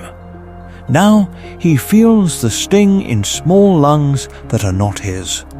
The animal confusion of a girl clutching a toy replica broom, unable to understand why the sky has turned orange. Some memories cut deeper. The Longbottoms, bound to chairs that creak under their convulsions. Bellatrix's laughter, shrill and exultant. He had framed it as necessary, as interrogation in service of a greater story. But now Alice's terror presses against his consciousness, a continuous, wordless plea that does not stop when the curses do. Charity Burbage hanging above his table, calling him by his given name. Tom, begging he had ordered Nagini to feed, had watched without a flicker of feeling. Now he tastes the copper rush of her fear, feels the moment her hope dies when she understands that no one will intervene. Not Dumbledore, who had once offered her a post, not Hagrid, who had once carried first years across the lake, not Sirius, who had once laughed in the staff room, only him.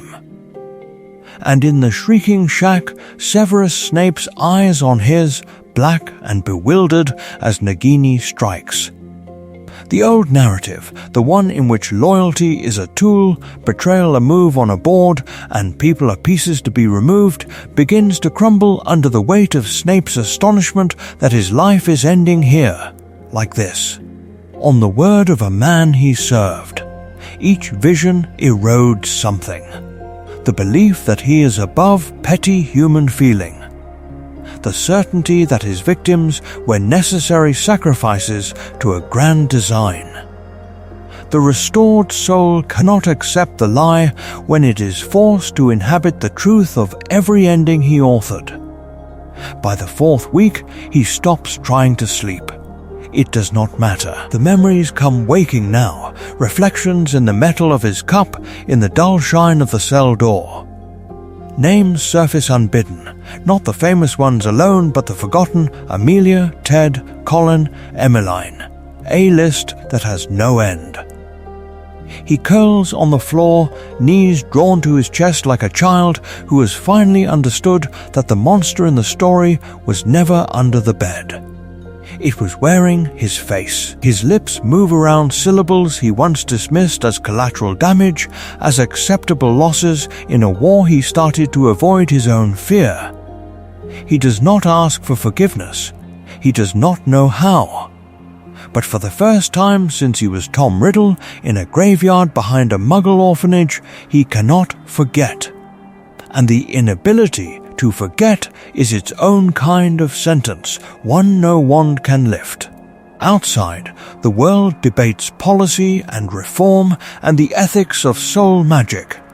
Inside, a man who once split his soul to escape the grave now lies awake, held in place by the very thing he tried to destroy. The night is long, the visions are patient. And somewhere beyond the walls, a girl who once wrote in a diary wonders whether a monster who remembers can ever be anything else. The headmaster's office was a wound half closed. Stone cracked but mended, shelves leaning, portraits in their frames like survivors after a storm. Dust motes drifted through slanting shafts of late afternoon light, turning the air into something almost sacred. This is important. The war had ended in the Great Hall, but the judgment had come here, in this room, that remembered every plan and every failure. McGonagall stood straight despite the exhaustion in her bones. Kingsley, cloak scorched at the hem, watched the door as if another attack might yet come. Harry, still smelling faintly of smoke and grave dust, looked not at the elder wand in his hand, but at the largest portrait on the wall. Dumbledore's painted eyes were bright at first, then slowly darkening as they spoke. They told him everything. The circle of wands, the shuddering collapse of Voldemort's magic as the last Horcrux fell, the moment in which Tom Riddle had screamed without sound and then gone utterly still, as if some invisible charm had been snapped and every murder he had ever committed had rushed back into him at once. They spoke of the hospital wing, of restraints woven from light, of a man who woke choking on names. Dumbledore listened. He did not interrupt. Not Dumbledore, who had once walked Harry through the story of a cursed ring and a cursed boy with the same grave patience. Here, even as paint, he let the words settle like dust on old tomes. Only when Harry described the look in Riddle's eyes, terror, recognition, something like pleading, did the portrait's gaze grow truly somber. "I told you," he said at last, voice soft and measured, "that a soul may be healed only by true remorse, and that the pain of it would be nearly unbearable. I confess, I imagined it as a private reckoning, a man alone with his sins. Not this, not a forced and public unmaking in the great hall of Hogwarts." He folded painted hands. The office seemed to lean closer. "I did hold one last faint hope for Tom," he continued, "that somewhere beneath the layers of magic and fear there remained a boy who might one day turn and look back. But I did not shape our plan around that hope. The grave was empty of such certainties. We acted as though he would never change, because to do otherwise would have been murder by optimism." McGonagall's mouth was a hard line. "Are you asking us to free him?" Dumbledore's smile was brief and sorrowful. "No, freedom is not the measure here. A soul capable of remorse must be treated differently from one that remains defiantly unrepentant, but the outer forms may look the same. Trial, imprisonment, safeguards woven tighter than any charm Lily was a charms prodigy could have devised." Kingsley frowned. "Then, what changes?" "The reason," Dumbledore said. "The story you tell yourselves about why he lives and where he is sent. You do not keep a monster in a box, you keep a man where he cannot harm others, and you acknowledge that he is, once again, a man. That truth will cost you something." Harry's fingers tightened on the wand. "So what do we do?" Dumbledore's eyes found his, and for a moment the paint seemed almost alive. "You decide what kind of victors you will be," he said. "If you measure your triumph only by how thoroughly you crush your enemy, you will always be his disciples. If you measure it by how justly you treat him now that he can be more than a monster, then perhaps the war truly ends here, in this room, with this choice." Outside, the castle shifted, rebuilding itself stone by stone, as if listening for their answer. The castle was listening. The stones were not the only thing shifting. In London, beneath a ceiling charmed to resemble a cold, starless sky, the Wizengamot gathered around a different kind of battlefield. No rubble, no giants, only robes, parchments, and the question of what to do with the Dark Lord whose soul was impossibly alive again. The split came quickly. The grave was empty. The old certainties were too. This is important. Hardliners, many of them with fresh bandages beneath their sleeves, demanded execution with a calm, almost ritual fury. To them, the story was simple. Voldemort's crimes were beyond counting, his magic beyond trusting, his continued breathing an insult to every grave dug since his rise. End it. End him. Prove that victory meant something. Opposite them sat the moderates, voices low but steady, arguing for life imprisonment in a warded cell deep beneath Azkaban or the Ministry itself. Kill him, they said, and you risk making a martyr, a legend, a dark replica of the very fear you claim to banish. Cage him, strip his wand, bind his magic with charms older than the castle, and let him grow old under watchful eyes. Justice without blood. And then there was the smallest cluster, the ones the others called idealists and sometimes traitors. They spoke of monitored atonement, of work details rebuilding what he had shattered, of enforced truth-telling under veritaserum in public forums.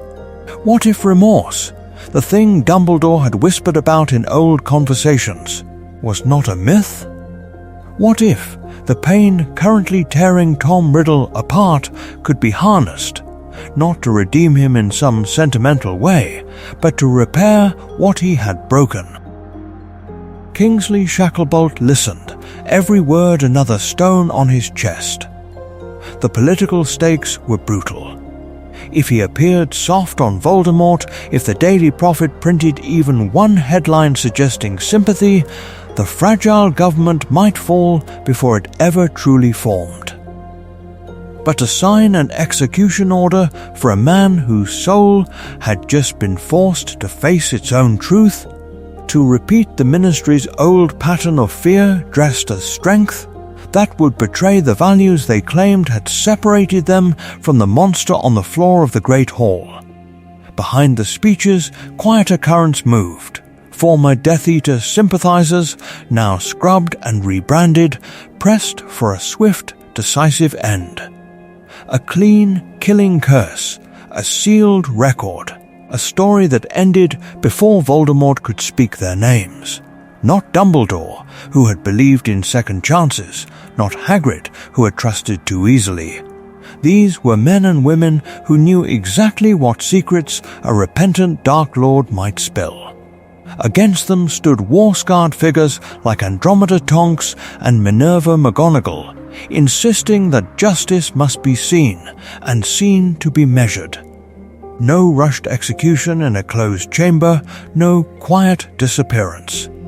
A public trial, evidence laid bare, every charm, every murder, every Horcrux attempt dragged into the light. Beyond Britain, owls flew. The International Confederation of Wizards watched with wary eyes, remembering Grindelwald in Nurmengard, remembering how a caged monster could still shape a century. Would Britain repeat history or break it? The vote came at last. Narrow, uneasy, a decision that felt less like triumph and more like postponement. They would proceed with a full public trial for Voldemort. No summary execution. No mercy disguised as oblivion. It satisfied almost no one. And in a guarded cell below, where Lily was a charms prodigy, would have felt the residue of soul magic hanging in the air like smoke, Tom Riddle opened his eyes and realized they had chosen to let him speak. What would he say when the entire world was forced to listen? The courtroom was not a room. It was an arena. Stone tiered up and up beneath a ceiling blackened by centuries of wandfire. And every tier was full. Journalists pressed against the railings, quills hovering like a forest of metallic thorns.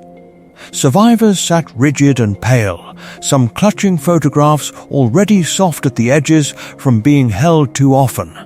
The faces in them smiling with a life that was no longer alive. This is important. Auras lined the walls, wands loose but ready, eyes never leaving the figure being escorted to the center. No mask now, no hood. Tom Marvolo Riddle walked between them, thinner than his legend, human in a way that felt almost indecent. The chain chair waited beneath the cold blue glow of ministry magic, iron rings open like a set of waiting jaws. He sat. The chains coiled of their own accord, a practiced charm practiced on lesser criminals, never on the man who had once split his soul into replicas and scattered them across the world. Metal kissed wrist and ankle and chest. He did not struggle. Somewhere above, a witch in the upper gallery began to sob and did not stop. The chief inquisitor rose, robes the color of old parchment, voice amplified and implacable, carrying to the farthest stone. The name reading was a litany and a question. "Tom Riddle," she began, and the syllables landed like stones on a grave. Also known as Lord Voldemort, also known as He Who Must Not Be Named. The pause after each title was deliberate, as if the court itself could not decide which story, which man, which monster it had summoned to judgment. The grave was empty. The legends sat breathing before them. Witnesses were called. Not Dumbledore, who had gone to his own reckoning. Not Hagrid, who had carried a baby from a ruined cottage and believed in him long before the world knew his name. Harry stood instead, older than his years, scar a pale, quiet curve on his forehead, no longer burning because the soul behind it had finally become whole. He spoke of Horcruxes and a diary that bled ink and memory, of a ring that carried a curse like slow poison, of a snake that was not merely a snake. He described the final duel, the Elder Wand's reluctant allegiance, the moment the killing curse rebounded not into oblivion, but into a man whose soul had nowhere left to run. Neville followed, hands scarred from herbology and war. He told them about the resistance at Hogwarts, about Carrows and Cruciatus, about a school-turned-battlefield when children chose to stand in front of one another like a living shield. When he named the dead, Tom flinched at some names and not at others, as if memory itself were returning in jagged selective shards. Hermione's testimony was colder, more precise. Lily was a charms prodigy, she reminded the court, but Tom Riddle had been brilliant too, and had used that brilliance to twist magic into instruments of terror. She laid out a pattern of diaries and promises, of manipulated giants and werewolves, of murders arranged like pieces on a chessboard. Each fact was a stone. Each stone added weight. Under it, his composure cracked.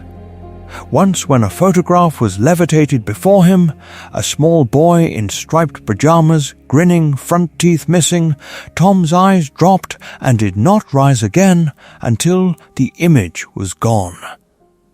Once when Azkaban was named, he whispered something that might have been "I knew," or might have been nothing at all. At last, the witnesses were dismissed. The murmurs died like a tide pulling back from a very dark shore. The chief inquisitor turned to him, and in that moment the entire wizarding world leaned forward. "Tom Riddle," she said, using no other name, "do you feel remorse for what you have done? And if you do, what do you believe should happen to you now?" The silence that followed was a living thing. The silence did not break. It thickened. It settled over the courtroom like a shroud, pressing against ribs and throats as Tom Riddle lifted his head and looked, really looked, at the world he had tried to bend into a grave. His eyes moved slowly, as if each face were a weight. Over Harry first, the boy whose scar no longer burned, but who still carried the story of that night in every line of his posture. Over the Weasleys, clustered together, a family with gaps where sons and brothers should have been. Over the Longbottoms, Augusta's spine like iron, Neville's hands clenched white around the back of the bench. Over nameless witches and wizards whose names he had never bothered to learn, whose grief he had created with the same indifferent magic he used to lift a wand. When he spoke, the words came wrong at first, too soft, too human, as if his mouth were unused to anything that was not a command or a threat. "I killed James and Lily Potter," he said, and Harry flinched, because even if the grave was empty, the attempt had been real. "I tried to kill their child. I killed the Diggory boy. I ordered the torture of Frank and Alice Longbottom until their minds broke. I hunted Muggle-born children because I believed their blood made them less. The litany fell into the room like stones. Some scoffed, sharp and bitter, as if the mere sound of his voice confessing were an insult. Some wept without sound, shoulders shaking. Some turned away, unable to bear their dead being summoned as names in his mouth, as if he were casting a new, more intimate curse. Hermione did not look away. This is important. She watched the minute tremors at the corner of his eye, the way his hands were not quite steady, measuring each hesitation against every textbook definition of manipulative speech she had ever read, and against something older than any book, the raw, unguarded confusion of a man who no longer understood himself. "I believed," Tom said, and there was a faint astonishment in the word, as if he were dissecting his own past, that I was beyond morality, that the soul was a resource, a tool to divide, an obstacle to remove. I treated my own as if it were a replica I could shatter and replace at will. No one had told him this language. Not Dumbledore, who had warned Harry that remorse would be agony but had never lived inside this particular wound. Not Hagrid, who had carried baby Harry from the wreckage and never once imagined the man who caused it might one day choke on the truth of it. Now Tom continued, and his voice thinned. I close my eyes and I see them. All of them. The Potters, the Diggory boy, the Longbottoms before I broke them. Children on cold floors. Faces I never bothered to notice while they were alive. I do not know, he said, and this was the closest he had ever come to pleading how to live with that. He drew in a breath that sounded like it hurt. I do not ask for forgiveness, Tom Riddle said. I do not ask for freedom. I expect death. I accept imprisonment. But I cannot, not any longer, pretend that what I did was anything but monstrous. And knowing that, feeling it, he pressed his shackled hands together, as if to contain something that wanted to tear out of his chest. That knowledge is a prison no charm can open. He lifted his gaze one last time, and for a heartbeat the entire room hung between two futures, waiting to see which one would claim him. The silence that followed was not empty. It was a held breath, a collective flinch. Then the Chief Warlock's voice, roughened by age and war, cut through it and called the next name. Harry James Potter. He rose from the benches like someone twice his age. The scar was a pale, jagged relic now, but under the high lamps of the Wizengamot it might as well have been fresh. This is important. Every eye followed him as he crossed the floor, as he laid his hand upon the cool wood of the witness stand, as the magic in the chamber tasted his oath and found it true. The boy who lived. The man who had walked into the forest to die. The one person in the room who had seen Tom Riddle at every stage of his unmaking. They asked for his history, and he gave it to them without embellishment. A cupboard under the stairs that was not a bedroom, but a grave for a childhood. A whispering shade in the forbidden forest, drinking unicorn blood while Harry's 11-year-old hands shook around a borrowed wand. A graveyard in Little Hangleton where a replica of a body rose from a cauldron and became Voldemort made flesh, white and terrible, while Harry watched Cedric die. The Ministry atrium shattered by prophecy and green light. The Horcrux hunt that turned every object into a possible fragment of soul. The final walk beneath the trees, where he met his own death with no plan except love and the faint, irrational belief that it might be enough. When they asked what should happen now, he did not answer at once. He looked at Voldemort, at Tom sitting shackled below. The snake-like mask had fallen away with the Horcruxes. What remained was a ruined man with Riddle's bones and Voldemort's memories, finally forced to feel the full, flaying weight of remorse. Harry remembered Dumbledore in that spectral King's Cross saying that to heal a soul torn by murder would be agony beyond any curse. He believed him. He had seen a fragment of that soul inside himself and known its hunger. "I know what he's done," Harry said at last, his voice steady but low. "I know what he took from me. From all of us. I have stood over too many graves to forget it. He could have called for death. Many wanted him to. Not Dumbledore, who had once spoken of mercy even for a boy named Tom, but almost everyone else. Not Hagrid, who had carried Harry from a ruined cottage, but the families who never got their children back. Not Sirius, who had lost 12 years to Azkaban and never lived to see this room. "I have killed," Harry continued, and the chamber tightened around that admission. "In battle, by choice and by necessity. And every time something in me closed. I will live with that. I knew what it meant when I cast those spells." He drew breath, met the eyes of people who wanted a clean ending. A simple story, a full grave. I cannot, in good conscience, demand his execution now that he finally feels what he did. That horror came too late, but it is real. To end it for him would be a mercy I am not willing to grant. But I also cannot imagine a world where he walks free, where the children who grew up under his shadow must pass him in Diagon Alley as if he were only another old man.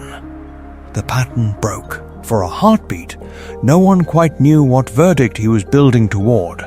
"So this is my proposal," Harry said. "Keep him alive, no hope of release, no public platform. A cell warded so tightly that not even a whisper of his magic can touch the world outside. Let him wake every day with the names of the dead in his mouth. Let him live with the weight of every grave he dug, every grave he ordered dug, every grave that stands because he chose power over humanity." He paused, and when he spoke again, his voice was almost gentle. Death would end his suffering. "I am asking you to choose a punishment that does not end. To make him stay. To make him remember. In some ways, I think that is worse than killing him." The grave was empty in Godric's Hollow. The story was not.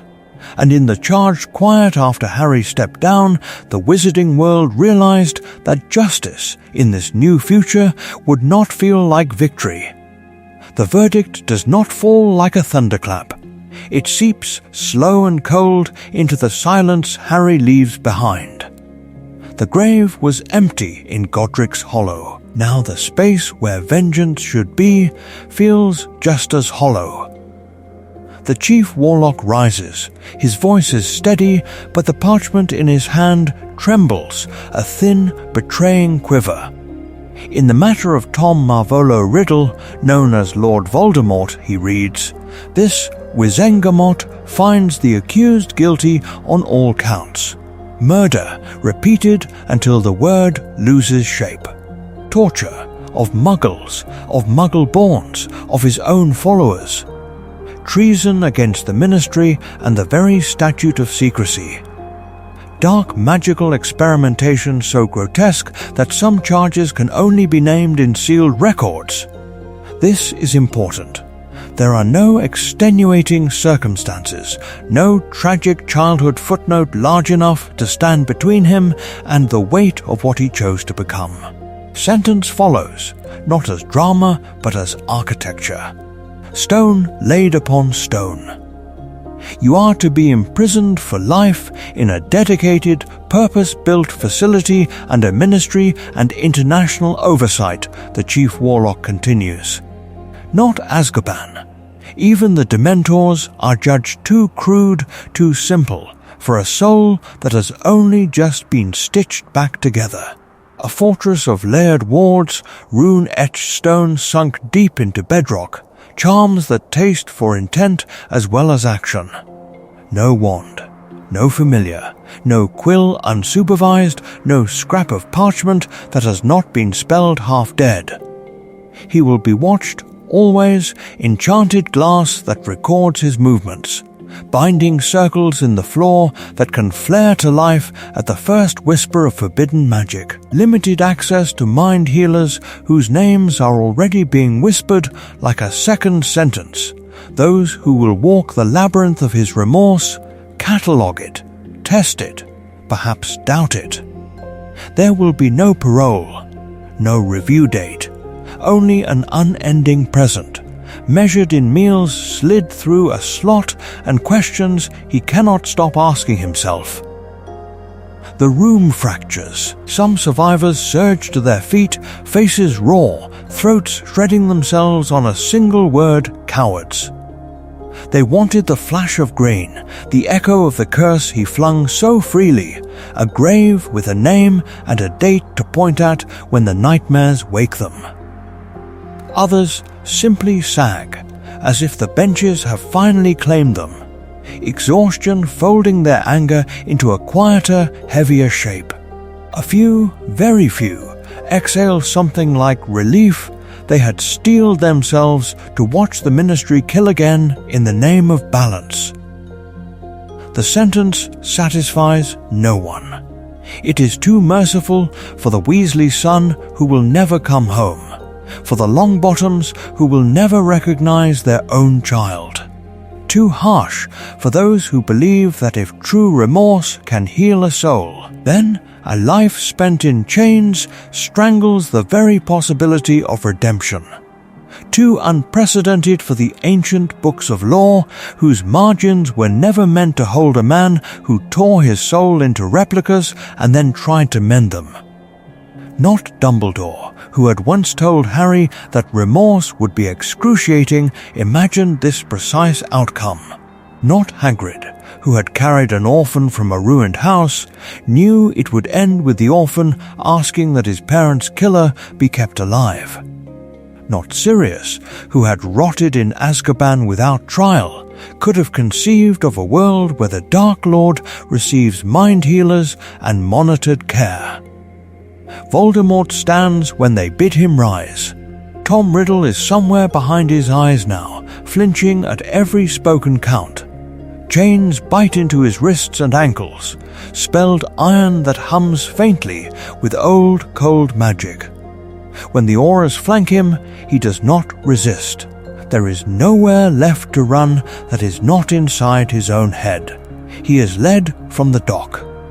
Each step is announced by the soft clink of enchanted metal, a slow metronome for a life sentence that will not end in a veil or a grave. The courtroom buzzes, not with triumph, but with a low, unresolved murmur, anger, fear, a thin thread of hope, all snarled together. It feels, in that moment, less like victory than a stalemate with the past. The war is technically over. The story is not. And as the doors close behind him, the wizarding world understands that living with him alive may be the hardest part of all. They do not send him through the veil. They do not dig him a grave. They build him a cage. The debate lasts weeks. In the old days, the ministry would simply have consigned him to Azkaban and let the Dementors feed. But the Dementors are gone, driven off after the war, and more than that, the world has seen what happens when you make despair into policy. This is important. They are not only deciding what to do with Voldemort, they are deciding what kind of magic they are willing to live with now that the killing has stopped. In the end, they choose stone and sea.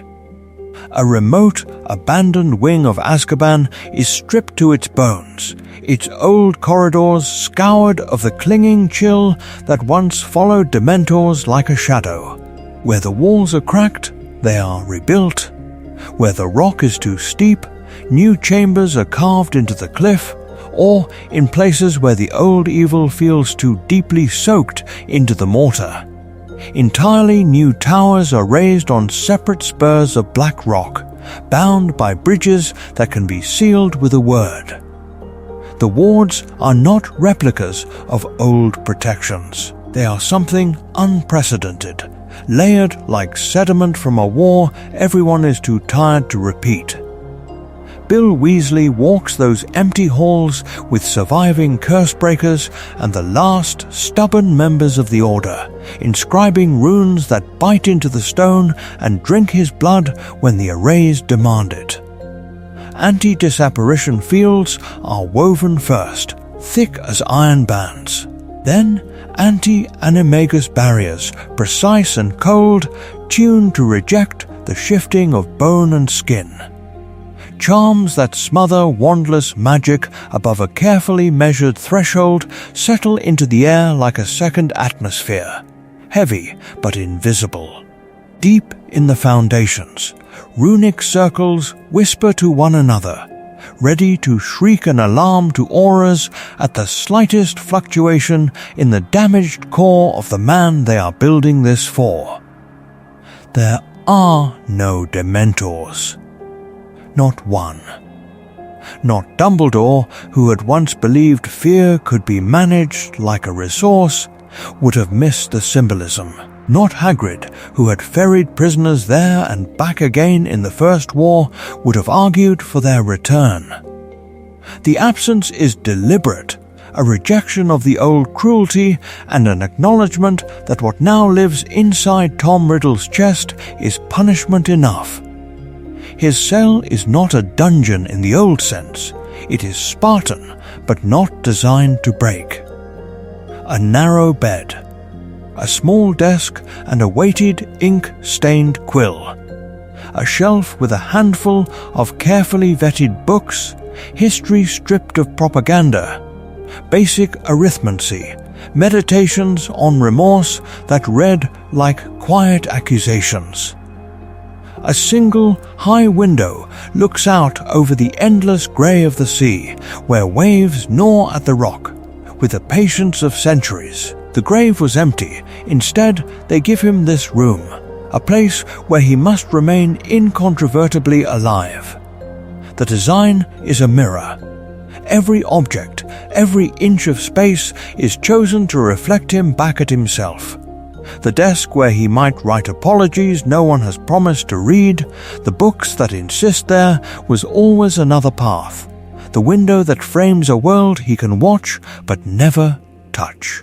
Lily was a charms prodigy, and some of her last defensive theories are quietly folded into the lattice of protections, turning the whole cell into a kind of moral echo chamber, a place where memory has nowhere to run.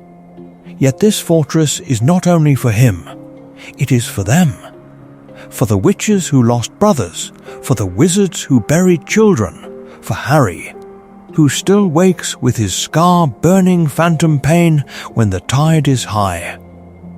The Dark Lord's cage becomes a physical location where fear can be pointed, where anger can be stored, where unanswered questions can be imagined as locked behind those walls. They tell themselves that as long as he is there, the story is contained. But stories leak. Magic remembers, and somewhere beneath the runes and stone, something is already straining toward whatever comes next. The Ministry builds walls. St. Mungo's sends people. They arrive at the fortress like a second, quieter delegation of judgment. White and green robes stark against the grey stone and the black auras. 3 mind healers, hand-picked, ward-vetted, oaths layered on their tongues. One is eager in the brittle way of someone who has waited their whole life to test theory against terror. One is dutiful, eyes steady, quill already charmed to record. One is afraid, and honest enough to know it. This is important. The grave was empty, the Dark Lord is alive. Now someone must decide what that means in practice, not in prophecy. They call it an evaluation, but the room is a cell with better lighting. Voldemort sits rigidly on a bolted chair, arms bound by light chains that glow faintly with containment runes, more symbolic than necessary. Yet everyone breathes easier because they are there. His new human face is pale and thin, Tom Riddle's features dragged through years that never happened, eyes still red at the edges where the magic has not finished settling. He watches the healers the way a serpent watches hands. The questions begin with dates and names. They do not stay there. Tell us about the orphanage, about the box of stolen things, about the first time you knew you could make someone hurt just by wanting it. The quill scratches as he speaks of cold corridors and locked cupboards, of a matron who feared him without understanding why. They ask about Hogwarts, about the sorting that felt like vindication, about professors who praised his brilliance and never asked what he did with it after hours. Not Dumbledore, who had watched the boy with wary eyes and still missed the moment when Tom Riddle became something else. Then the first murder. A graveyard in Little Hangleton, a father who never wanted him. A wand raised with perfect practiced calm. They are probing for the fracture lines in a soul that has been torn and stitched and torn again by charm and curse and calculated cruelty. But beneath the questions lies a tension sharper than any chain. Are they here to heal him? To help him survive the onslaught of remorse that true soul restoration demands? Or are they gathering data for a ministry that wants to catalogue the monster even as it cages the man? Can healing be real when the plan from the first parchment has his freedom ruled out? At first he answers with contempt, with polished evasions and small precise lies. He toys with them, offering half-truths like replicas of memory, hollow where it matters. Yet slowly, inexorably, something shifts. He realizes that in this narrow life, no wand, no followers, no grand designs, the only battlefield left is narrative. If he cannot command his future, he can at least arrange his past. So he begins to tell the story straighter, not kindly, not repentant, but with fewer omissions. After one such session, the youngest healer steps into the corridor and has to brace a hand against the stone. Her colleague finds her there, face colorless, eyes unfocused. For a moment she whispers when he spoke about the dormitory, about waking before the other boys to read because it was the only time it was quiet. I forgot who he was. She swallows, as if the words themselves taste dangerous. That, she says, is the most dangerous thing of all. For some, that was the most dangerous thing of all, not that Voldemort lived, but that he could sound almost human.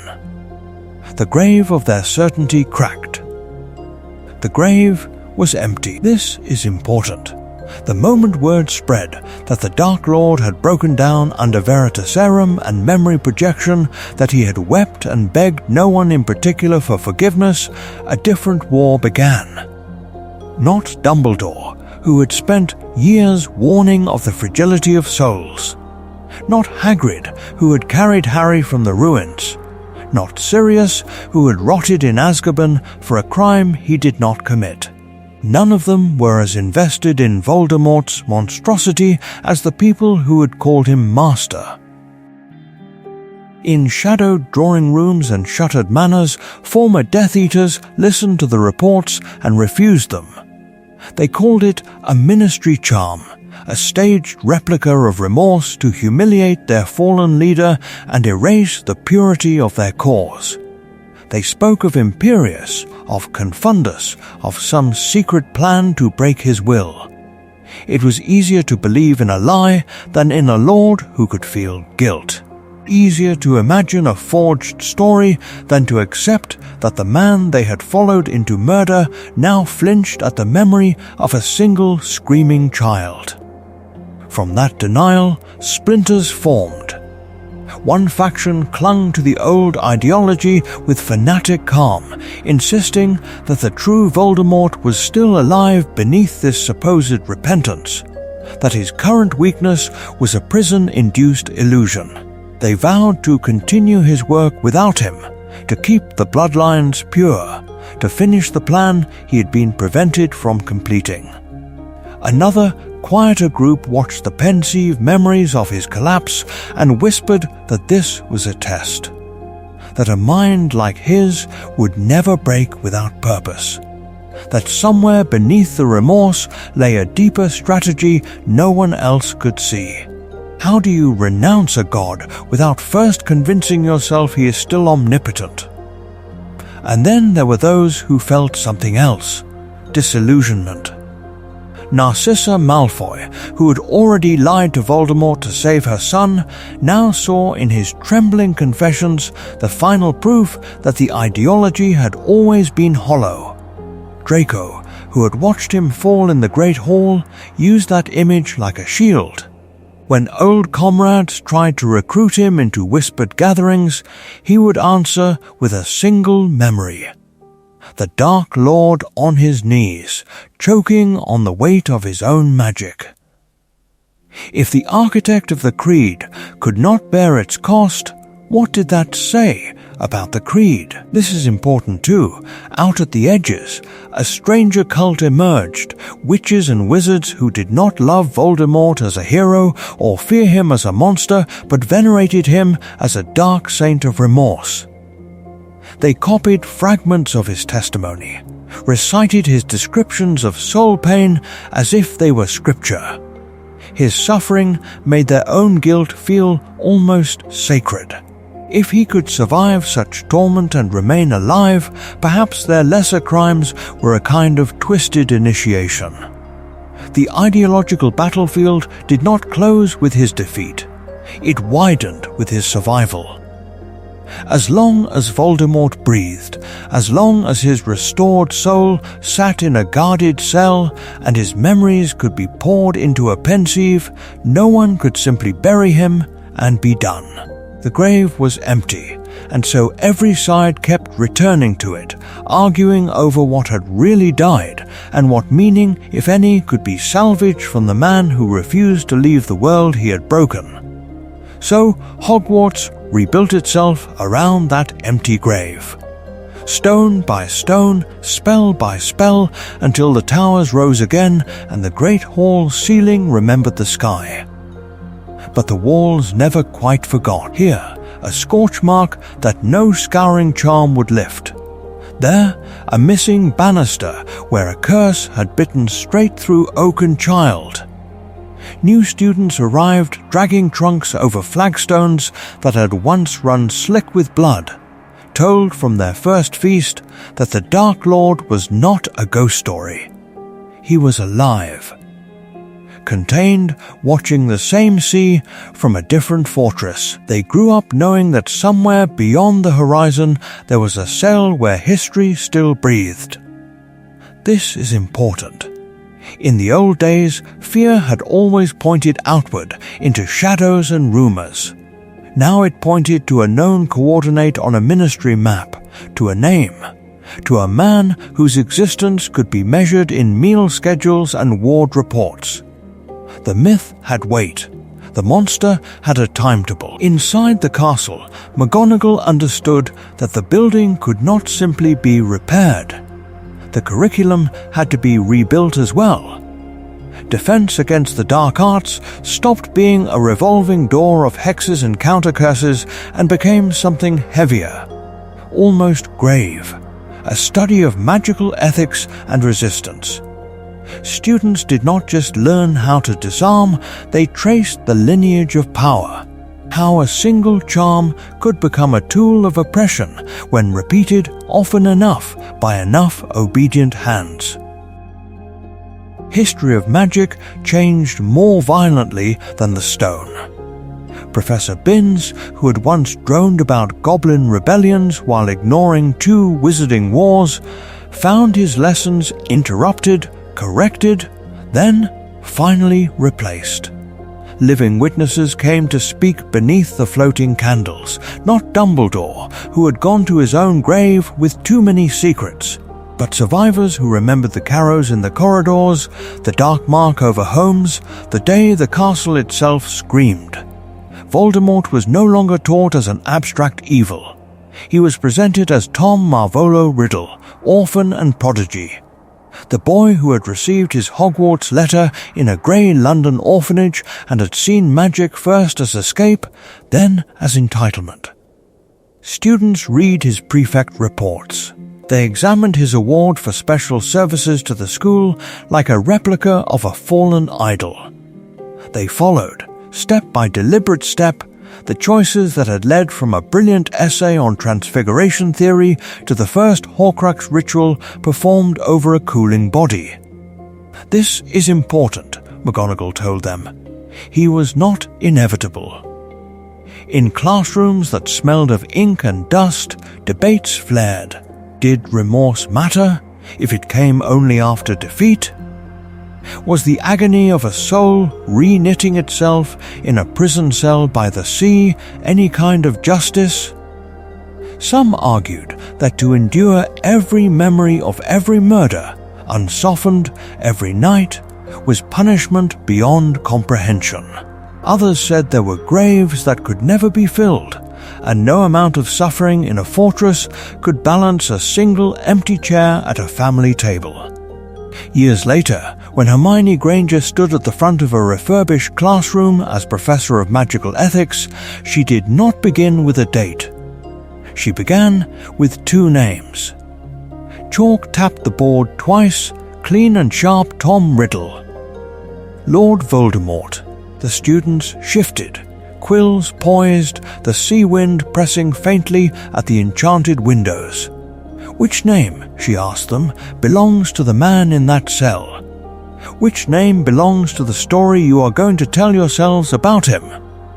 And as they hesitated, as ink hovered above parchment, something older than the castle itself seemed to lean in to hear what they would decide next.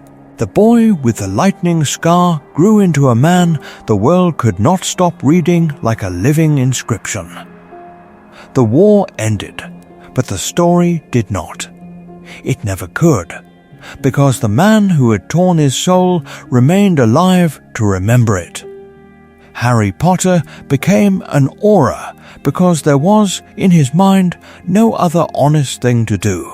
Years later, when he took the chair of head of the Aura office, the scar on his forehead was a pale, almost delicate line, more like an old quill mark than a wound. It did not burn now, it did not whisper, it simply sat there, a quiet relic that strangers still stared at in lifts and in the atrium, as if expecting it to flare and announce that the battle had finally reached a proper ending. The grave was empty of that neat conclusion. This is important. The wizarding world had a Dark Lord in a cell instead of in the ground, and so they came to Harry again and again, trying to understand what that meant. Interviewers asked him, carefully at first and then with a kind of morbid hunger, whether he believed Voldemort had truly changed, whether Tom Riddle's remorse, the magic that had dragged his shattered soul back into something resembling wholeness, could ever be trusted. At Hogwarts lectures, when he spoke to 7th years about defensive magic and the ethics of force, a hand would rise at the back. Did he ever think about visiting the man in Azkaban? Did he regret not ending it when he had the chance? His own children, older now, asked the same questions with less distance and more fear. Albus Severus, eyes too serious for his age, wanted to know whether mercy had been a mistake. Harry did not have one answer. On some nights he dreamed of the Great Hall, of wands raised and the elder wand heavy and obedient in his hand, of a single curse that would have closed the circle and satisfied the prophecy's cruel arithmetic. He woke from those dreams with his heart pounding, the phantom echo of green light still on his retinas, wondering who he would have become if he had taken that path. On other nights he was back in the forest, walking alone toward death, the resurrection stone a dead weight in his palm. He remembered the strange, clean terror of that walk, the acceptance that had felt like stepping into a grave he had already chosen. He woke from those dreams grateful, almost shaking with it, that he had not turned that acceptance into execution. Not Dumbledore, who had preached about choices, had carried that particular choice. Not Hagrid, who had carried his body. Not Sirius, who had fallen before the question was ever asked. Once a year, sometimes twice, Harry went to the War Memorial. He stood before the carved names: Fred Weasley, Remus Lupin, Nymphadora Tonks, Colin Creevey, a list that felt like a litany and a curse. He traced the letters with his fingers and asked a question he never voiced aloud. By keeping Voldemort alive, had he forced the world to confront the full horror of what those names meant, refusing them the comforting charm of a monster neatly slain? Or had he dishonored them by allowing the architect of their deaths to continue breathing, thinking, perhaps even learning to regret? The scar did not answer. It was only a replica of pain now, a mark without a voice. One evening, when the sky over Godric's Hollow was the colour of old parchment, Albus Severus stood beside him among the graves and finally asked the question directly.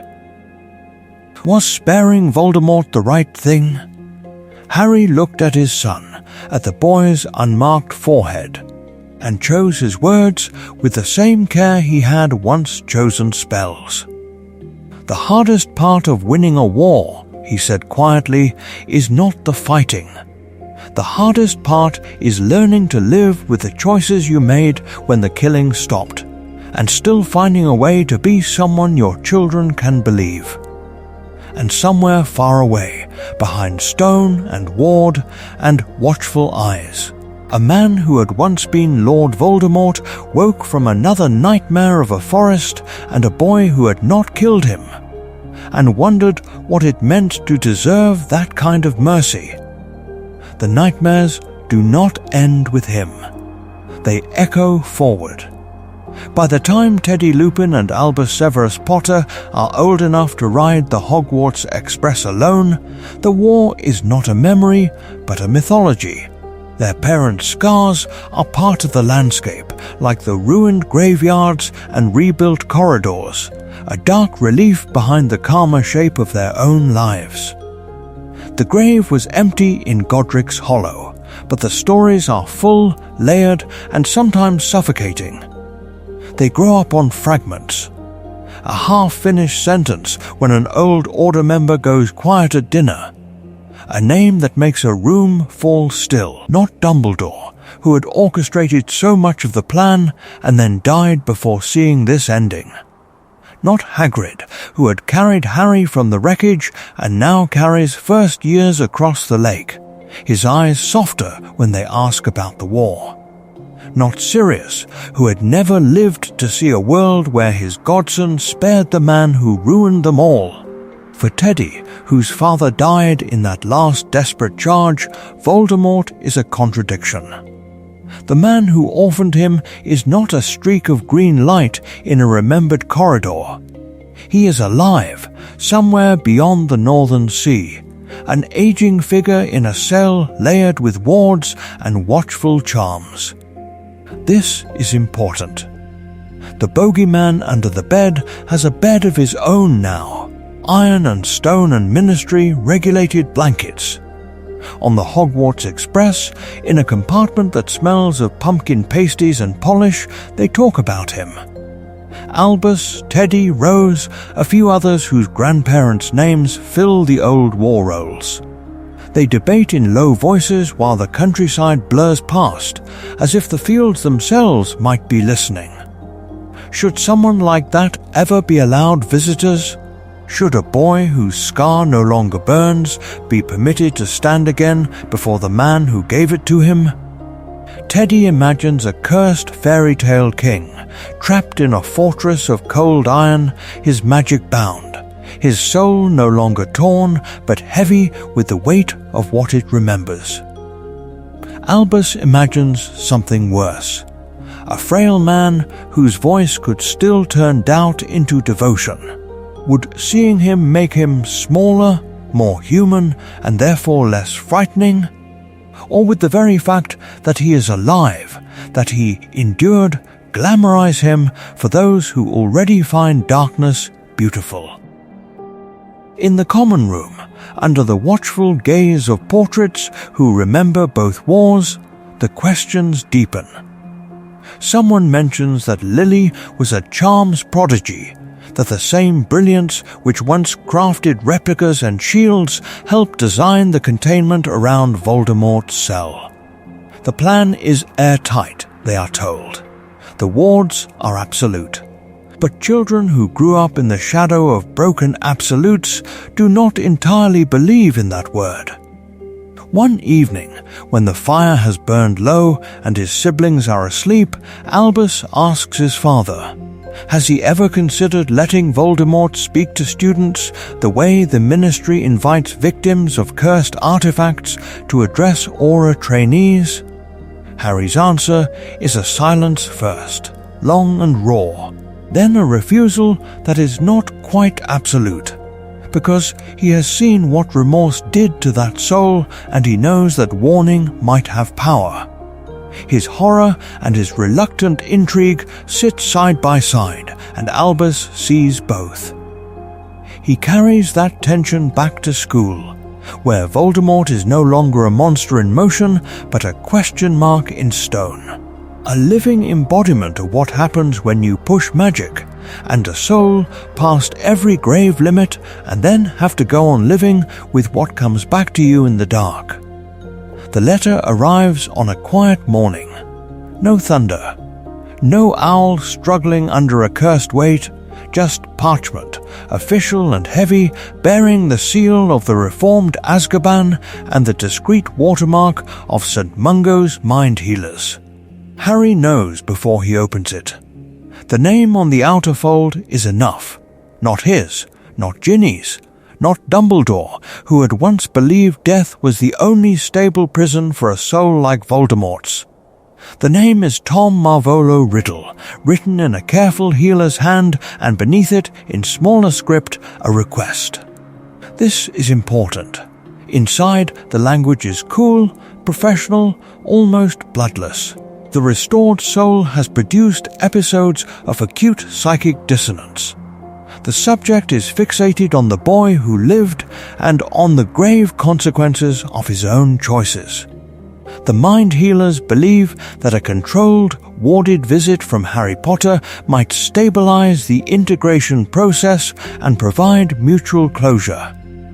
It reads like any other Ministry memorandum. It is, in truth, an invitation to walk back into the story he has been trying to leave. Revulsion hits first.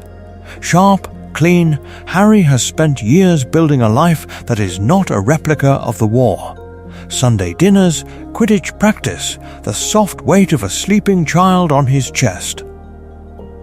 He has watched the scar fade from angry red to a pale, almost ordinary mark. To step into that cell feels like opening a grave that was never properly filled, like testing whether the pain can still be called by its old name. He leaves the letter on the kitchen table. He does not touch it again that day. Ginny does. Ginny reads every line twice, jaw tight.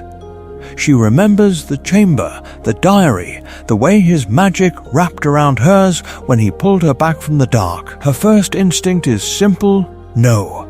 No more of their time, their attention, their children's inheritance of quiet given to the man who tried to unmake all of it.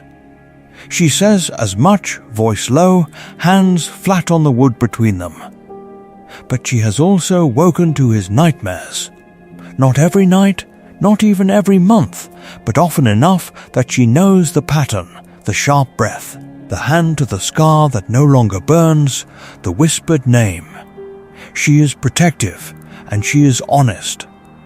If seeing Voldemort alive behind unbreakable wards could silence that echo, even a little, is it worth the risk? Hermione answers before Harry can. She comes with books, of course, and with an argument that is not about mercy. Power, she says. Not Hagrid, who had carried baby Harry from the wreckage, and not Sirius, who had died believing the story was already finished, ever had this choice. To stand before Voldemort now would not be to return as prey, but as proof. Proof that the prophecy broke in Harry's favor, that a boy became a man and built something better from the ruin. To refuse is his right. To accept could be his reclamation. That night he apparates alone to the cliffs above the sea. The wind tastes of salt and old magic. Far below, the new Azkaban crouches on its rock like a dark charm cast against the horizon, lights pricking its walls, a visible reminder that the grave was empty and the war did not end in clean absolutes. He stands there a long time, torn between the fierce desire never to see that face again and the quiet, terrible knowledge that some ghosts do not fade. They wait, they watch. They only fall silent when you walk down into the dark and ask them what, exactly, they still want. He watches the prison lights flicker. He takes one step closer to the edge. The first thing Harry notices is the sound. Not chains, not screams, a low, constant hum, like distant bees trapped in stone. The wards, layers of ministry magic braided through rock and iron, singing softly to themselves as if reminding the room what must never be forgotten. The visitation chamber is small and without mercy, bare stone walls, a single heavy table bolted to the floor, 2 chairs. No replicas, no illusions, no grand hall with a watching crowd. Just a man who once carried a prophecy on his scar, and another who once believed himself beyond fate, sitting an arm's length apart. Tom Riddle is thinner now. The monstrous serpentine mask is gone. The rituals that restored his soul stripped away, that borrowed body as if it were a bad charm, burning off in clean blue fire. His hair is streaked with grey, his skin parchment pale, his eyes no longer burning red but a dark, exhausted brown that has seen every grave he ever made. This is important. The magic did not make him young again. It made him honest. They sit in silence.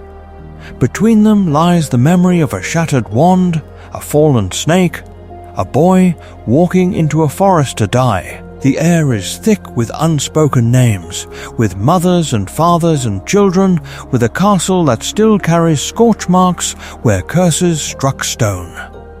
Harry studies him, measuring the distance between the man who raised his wand in the Great Hall and the prisoner who cannot stand without permission. Tom speaks first.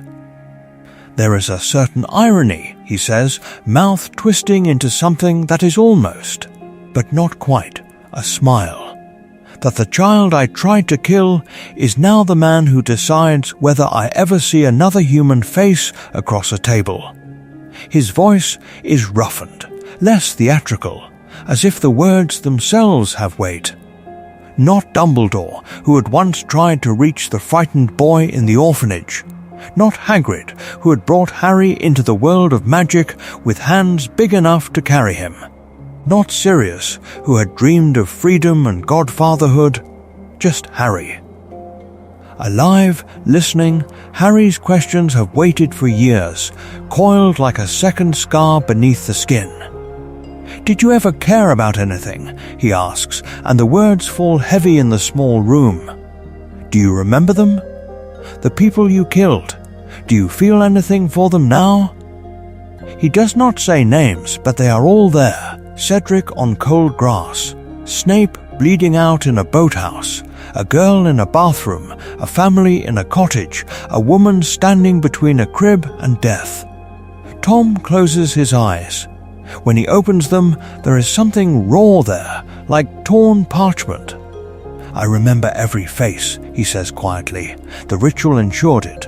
Remorse is not a gentle charm, Potter. It drags you through every moment you tried to cut away. Has it changed you?" Harry's voice is softer now, but no less steady. "Not the world's story about you. You, if you had not been forced into it, would you have chosen this?" For a heartbeat, the humming wards seem to fade. Pattern interrupt. The most feared wizard of the age looks suddenly, terribly uncertain. "I do not know," Tom says at last. "Part of me still resents the compulsion, resents you, resents the plan that bound me to feel. That part would have chosen power again and called it freedom." He exhales, a thin, shaking breath. "But there is another part. One I once tore loose and hid in objects and serpents and graves. That part is grateful. To understand at last the full horror of what I became." Harry holds his gaze, and in the humming dark between them, the future shifts, waiting for what he will decide to do with that terrible, fragile truth. The choice Harry makes next is quiet. It does not involve wands raised or crowds watching. And yet, in its own restrained way, it is as dangerous as any duel he has ever fought. He goes alone to the white tomb above the lake. The air is thin and cold, the kind of cold that makes sound feel smaller, as if even the wind understands that this place is a grave and a secret and a promise. The Elder Wand rests in his hand, deceptively light, the last relic of a story that should have ended with a scream and a falling body, but did not. In the canon he remembers, he had made a plan. Return the wand, let its allegiance fade when he dies an ordinary death. This is important. But now, Voldemort is not a corpse in the Great Hall. He is alive, wandless, locked in a cell that can hold his body but not, Harry knows, the ancient legend of the Death Stick. As long as the wand exists, there is a path, however narrow, back to the kind of power that nearly broke the world.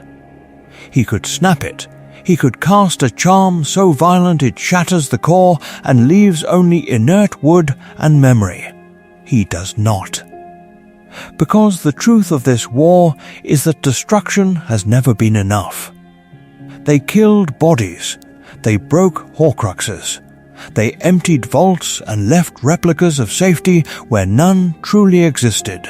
And still, the hunger for control survived. Harry presses the Elder Wand once more into the crack in the marble, feeling the faint, answering hum of magic as the tomb accepts it, stone knitting closed like a healed wound. Not Dumbledore, who had once believed he could master this wand and still remain himself. Not Hagrid, who had carried Harry from one grave to another without ever asking what it meant to be a weapon. Not Sirius, who had died before he could see that survival sometimes looks like restraint rather than revenge. None of them stand beside him now to argue. He lifts his own holy wand. The air thickens. Wards spiral out, layered and intricate. A lattice of protections Lily would have understood at a glance. Lily was a charms prodigy, and somewhere in the architecture of these spells is the echo of her work. Alarms keyed to intent, bindings that snarl at greed, veils that turn away those who come seeking legend instead of responsibility. With Voldemort sentenced to life rather than death, the wizarding world has already chosen one hard thing. They have rejected the easy finality of killing in favor of a long, watchful endurance. Harry mirrors that choice here. He does not obliterate the Elder Wand. He puts it to sleep.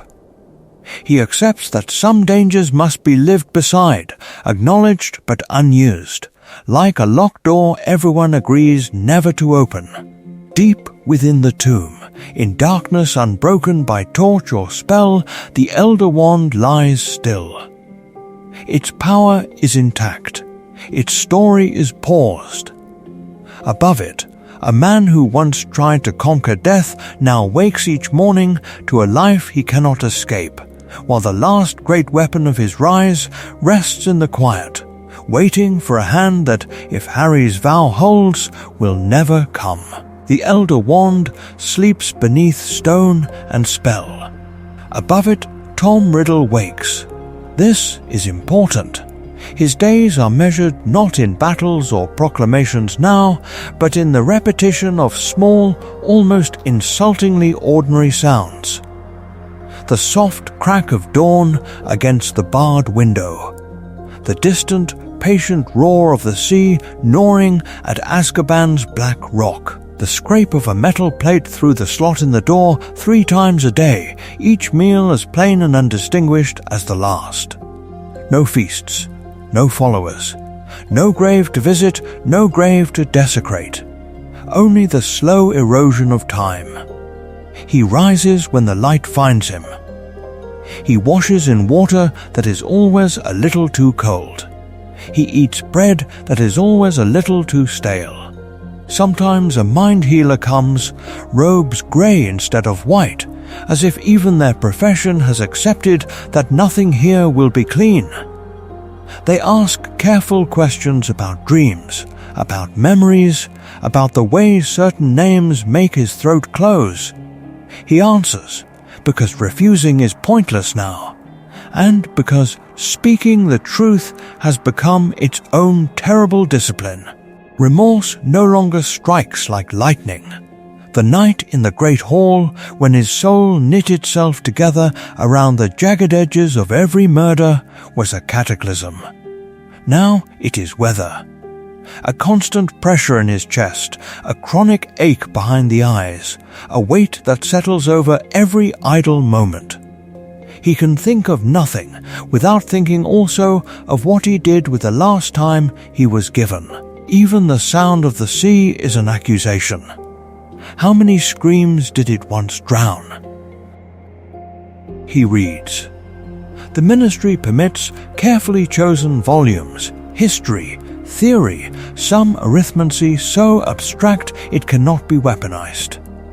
Lily was a charms prodigy, and in another story he might have admired the elegance of the protections woven into each book, the way every page is a monitored promise that his magic will never again slip its leash. He studies old treatises on soul magic and flinches at his own marginalia, preserved as evidence. He copies lines, practices a cramped, controlled script. His hand trembles when he writes Myrtle or Bertha or Snape. Sometimes the quill blots as if the parchment itself refuses the ink. There is a small metal plate that serves as his mirror. Not glass. No shards to turn inward. In it he sees a face that is no longer the serpent mask he once crafted, but not yet the handsome boy who charmed professors and hunted secrets in Hogwarts shadows. The nose is straight again, the eyes brown, but there are grooves at the corners that the boy never had, and a slackness at the mouth that speaks of nights spent awake, listening to the sea and to the echo of his own choices. He stares, searching for the orphan who once stood at the edge of a grave and decided that love was a weakness he would never afford. Not Dumbledore, who had begged him, had truly understood what it would cost to turn back. Not Hagrid, who had carried Harry from the ruins and never knew this ending was possible.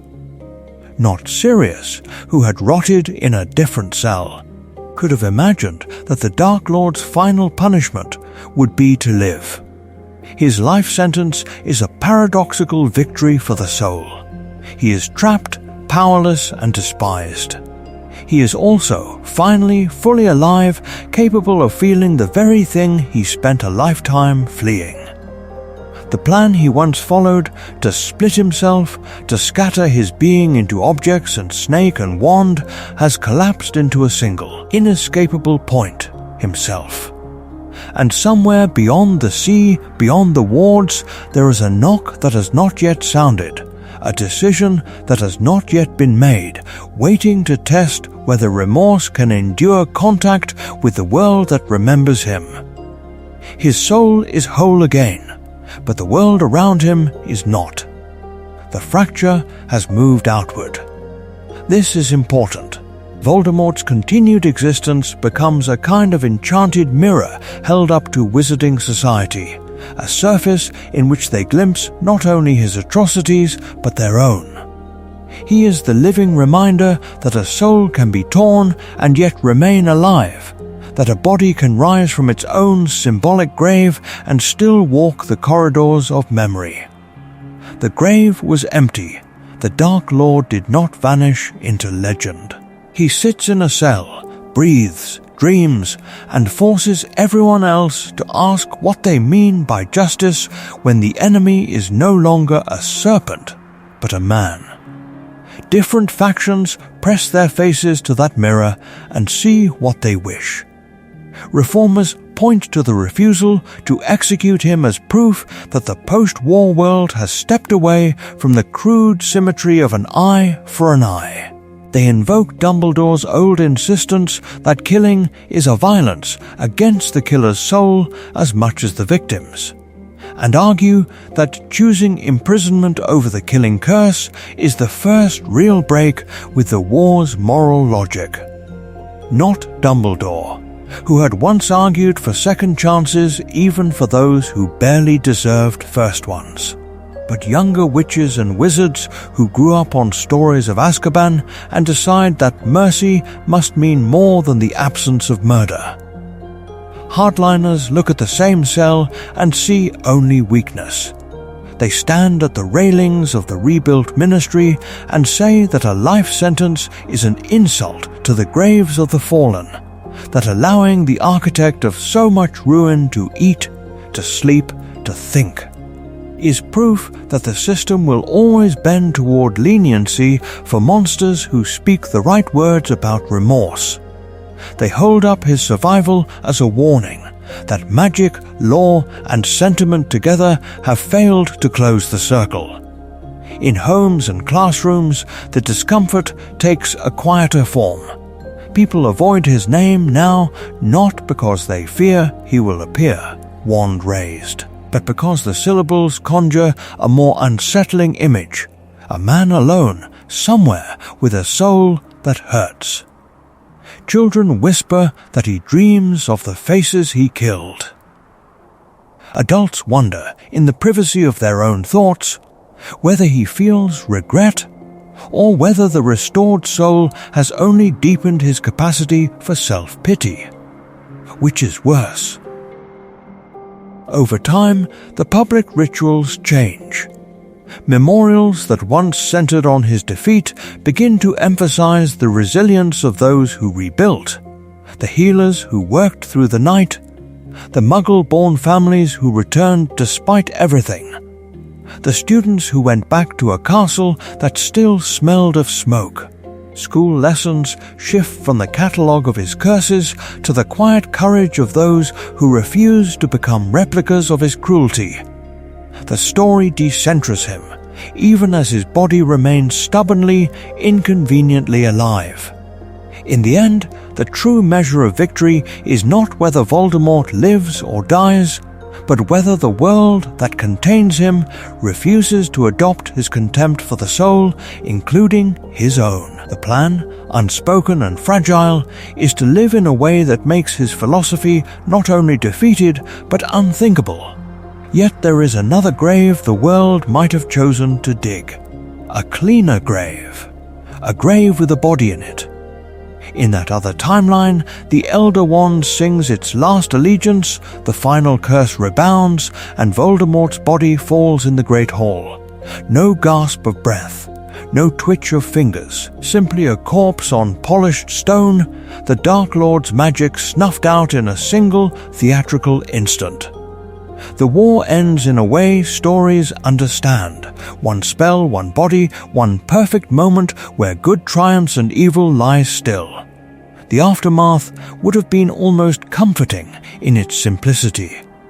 Trials, yes, but with a dead master to blame, the narrative hardens quickly.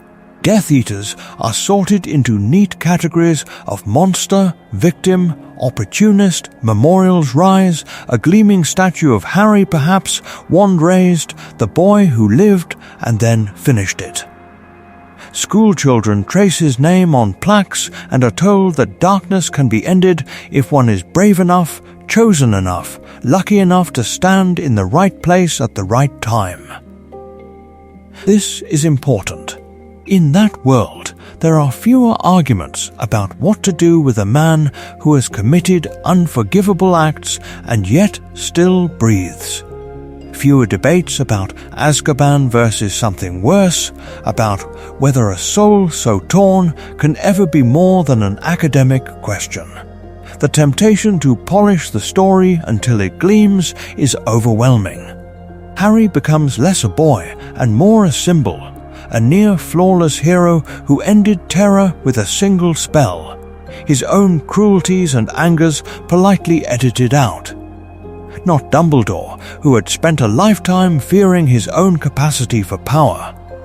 Not Hagrid, who had carried Harry from the ruins of Godric's Hollow with tears in his beard.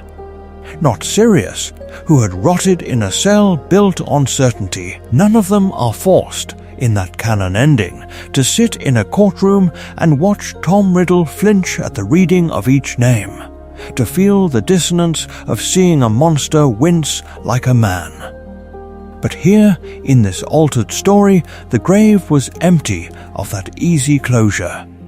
Voldemort remains alive, his soul dragged back into painful wholeness, his magic bound and monitored rather than erased. The world cannot simply celebrate, it must interrogate. What is punishment when the mind already burns with the memory of every murder? What is justice when the criminal is also the only living map of how far a soul can fall and still be recalled? The canon ending offers emotional silence, a door slammed on horror. The AU offers something messier, corridors left open, voices arguing late into the night about redemption, about the ethics of keeping him breathing, about whether refusing to mirror his contempt for the soul is the last, hardest victory.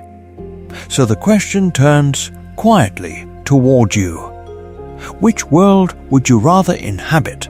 The simpler one with a dead monster in a marked grave, or this more complicated one where a living, suffering man must carry the weight of having once chosen to be a monster, and where everyone else must decide what that truth obliges them to do? The prophecy does not begin with Harry's name. It begins with a condition. A child born as the seventh month dies, marked as equal, and then the line everyone remembers, neither can live while the other survives. This is important, because live is not the same as remain. The grave was empty in Godric's Hollow, the boy was alive, the Dark Lord, disembodied, survived, yet neither of them truly lived, not as they might have, not as the world's story pretended. The words of Sybil Trelawney were never about simple biological existence. They were about the impossibility of remaining unchanged in the other's shadow. In this altered war, both Harry and Voldemort walk away from the final confrontation with hearts still beating, lungs still filling with air. But neither can live while the other survives in the old sense, in the unchallenged, unbroken self they once knew. The boy who might have grown into a quiet aura, who might have let the Elder Wand decide for him, instead becomes the man who looked at his enemy's restored soul and refused to answer murder with murder. He is forever the one who endorsed a living sentence. Harry carries that decision like a second scar.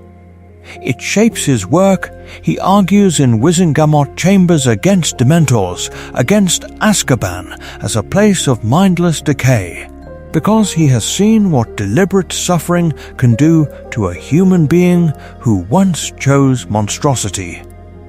It shapes his parenting. When James Sirius demands to know why Voldemort still breathes, Harry answers with the only truth he can bear, that power is not proved by killing when you are justified, but by choosing not to. It shapes his politics. He will sign no law that turns people into replicas of the man he spared. And Voldemort's existence is chained to that same choice. Had Harry killed him, Tom Riddle would have died as he had lived, his soul torn, his magic twisted, his contempt for remorse intact. Instead, with his Horcruxes gone and his soul forced whole, he discovers the prophecy's hidden cruelty. Neither can live while the other survives, because survival now means enduring. He is compelled to feel every name, every grave he created, every child who grew up afraid of the dark because he taught the world to fear it. Not Dumbledore, who had spoken of remorse as a distant theoretical torment, could have imagined the daily reality of it. Not Hagrid, who had once carried Harry from the ruins, could have pictured Voldemort carried in chains past the same broken cottage, forced to see the house where the story began. So the letter and the spirit of the prophecy converge. The old Harry and the old Voldemort cannot share a world, so the world with ruthless magic unmakes them both and leaves two altered men in their place. Lily was a charms prodigy, but even she could not have designed a plan this precise. The question is whether prophecy is finished with them, or whether magic, having forced them to live, still has one more demand to make. Magic has answered the prophecy's demand. Now it turns to Dumbledore's. For years, he had insisted on one unfashionable conviction, that love was the deepest magic in their world, older than wand lore, older than prophecy, the one force Voldemort could neither understand nor conquer. This is important, because when the Horcruxes fall, when the last fragment is torn from Nagini's dying body and the recoil slams back into its maker, Voldemort is not simply defeated. He is forced to feel the shape of what he never had. He feels the absence of love as a presence, a hollow, echoing grave inside his own chest where other men carried mothers and friends and children. The grave was empty. No Lily bending over a crib. No hand on his shoulder in the orphanage. No one who had ever looked at Tom Riddle and thought he was more than a weapon or a warning. The pain of remorse, as Dumbledore once described it, is excruciating, but in this story, the more terrible revelation is that there is nothing to anchor that remorse to except a long corridor of choices made in solitude. Voldemort had always claimed to fear only death. Dumbledore knew better. His true horror was vulnerability itself, the possibility of needing, of being hurt, of ever again lying in a narrow bed in a Muggle institution waiting for footsteps that never came.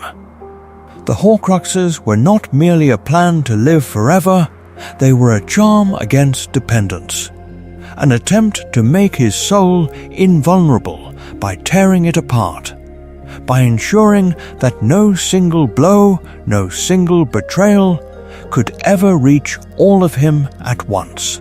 The alternate universe punishes that fear with a terrible precision. By making his soul whole again, the same magic he sought to command exposes him utterly. Every murder returns, not as a tally, but as a person. Every cruciatus he cast reverberates in his own nerves. He had tried to become untouchable, now he is the most exposed man alive, without a single internal replica left to hide behind. Not Dumbledore, who had warned Harry about the cost of true remorse, could have imagined the scale of this reckoning. And opposite him stands Harry, scar quiet, wand lowered, the boy who walked into the forest willing to die, who refused to use the Elder Wand as an executioner's tool, who would not kill in cold blood even when the world would have called it justice. In this version of the battle, his final defiance is stranger and more demanding. He insists on seeing Voldemort as a man at the end, not a serpent, not a legend, not a living curse. He speaks to the soul, not the snake. Is that not also a form of love? Not affection, not forgiveness, but a fierce, almost sacrificial refusal to deny another's humanity, even when that humanity is broken and terrifying. In this AU, Dumbledore's lesson hardens. Love is no longer a comforting platitude whispered over a white tomb. It is a command that costs. It does not always mean release from punishment. It does not always mean reconciliation. But it does mean that Harry and Lily, watching from the shadows of her own impossible plan, will not consent to the lie that some people are monsters all the way down. The grave inside Voldemort is empty, but the world around him refuses to pretend he has no soul. That refusal is the new magic, and it is not finished with him yet. The grave inside Voldemort is empty, and the world decides to treat that emptiness as curriculum. This is important, because in the years after the war, Tom Riddle's life ceases to be a whispered horror story and becomes a required text. At Hogwarts, his biography is not shelved beside sensationalist true crime with lurid covers and triumphant headlines. It is bound in plain dragonhide, stamped only with a name, Tom Marvolo Riddle. First years read the orphanage chapters, fifth years read the war. NEWT students study the Horcrux years, line by line, as if revising for an exam in their own potential damnation. The staff knew this was the only honest memorial, not a statue, not a holiday, but a slow, relentless examination of how a brilliant child turned himself into a living grave. In the new History of Magic lectures, the descent is traced with surgical patience. The professor begins at Wool's orphanage, with a boy who steals, who hoards, who hurts, and who is never once told that his fear of abandonment is understandable.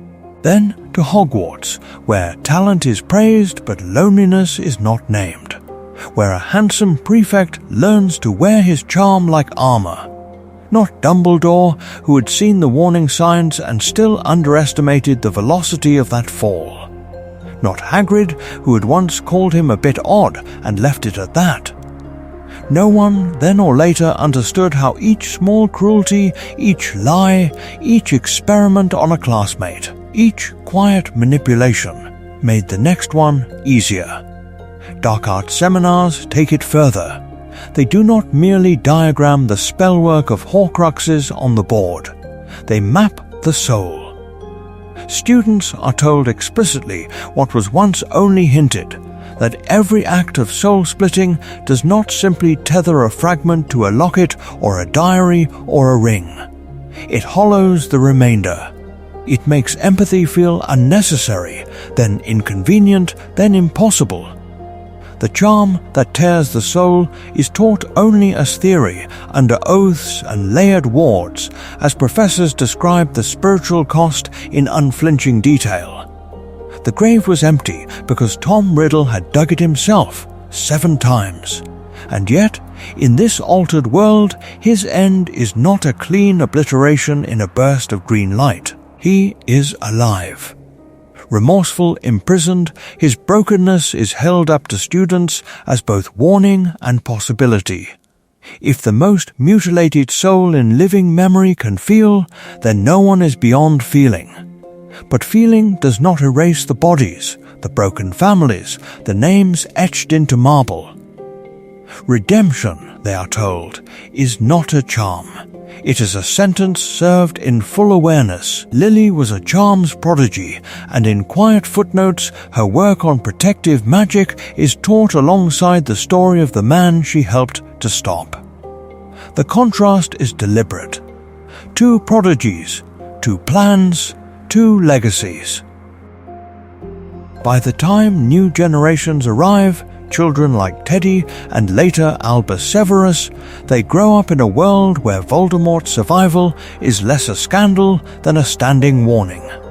The true legacy of the Dark Lord is not the terror he once inspired, but the vigilance he now requires.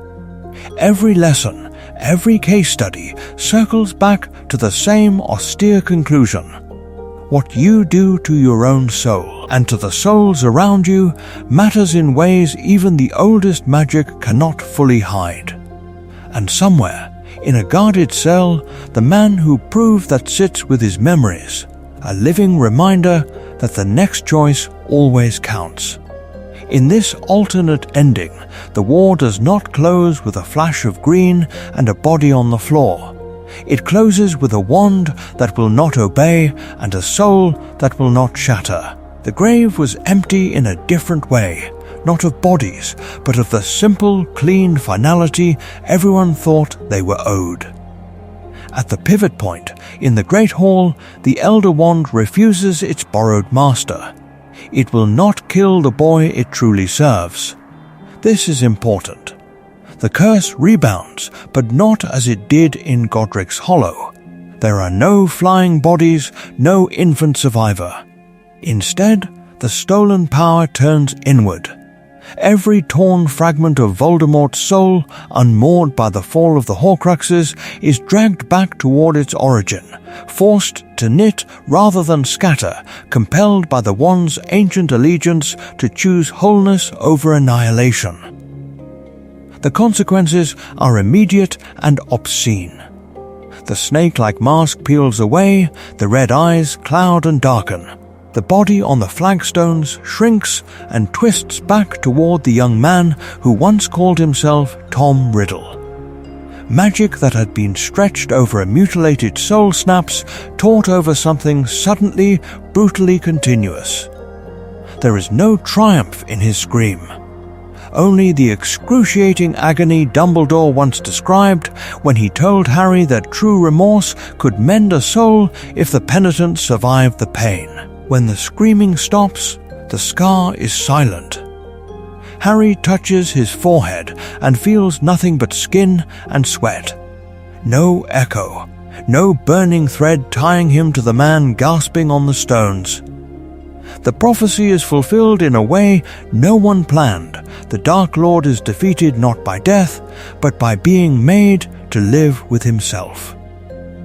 The world does not know what to do with that. The Ministry stages a trial that offers no catharsis.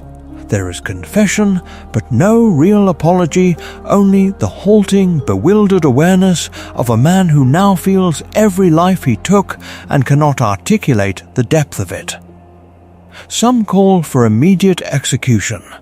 Others, wary of creating a martyr or a legend, argue for something worse: life. Azkaban becomes a living curse, a sentence designed not merely to contain a body, but to give a restored soul nowhere to hide. Outside that cell, the fractures spread. Death Eaters splinter into those who deny his change, those who worship it as a new revelation, and those who walk away in disgust from a master who can no longer bear the sight of what they did together. Hogwarts rewrites its curriculum around him. Not Dumbledore, who had once believed in second chances, but McGonagall oversees a generation of students who study Tom Riddle as both caution and case study, a living replica of every choice they are warned not to make. Children like Teddy and Albus Severus grow up knowing that the monster in their parents' stories is still alive, counting days instead of victims. Harry's choice not to kill becomes the fulcrum. Hermione, who knew every law and every loophole, stands at the intersection of justice and change, arguing that if a soul can be mended, the law must learn how to speak to it. Ron embodies the fury that refuses to forgive, the grave of his losses too fresh to imagine mercy. Ginny walks into the courtroom and looks at the man who once lived in her diary and sees, with a shudder, that he is not a myth but a damaged, breathing human being. And Voldemort himself, stripped back to Tom, becomes the story he never meant to write. He is the living lesson in every classroom, the name invoked not as a terror in the dark, but as a study in how far a soul can fall and still be dragged back. This is important because it turns the central question on its head. What if the one thing more dangerous than Voldemort without a soul was Voldemort getting it back? The answer is not found in his cell, but in the corridors outside it, in the laws rewritten, in the children listening. The real peril and the real possibility lies in how a world chooses to face a monster who can finally feel. The next decision they make about him will define more than his fate. It will decide what kind of magic their future is built on. So now the world stands outside that cell and waits.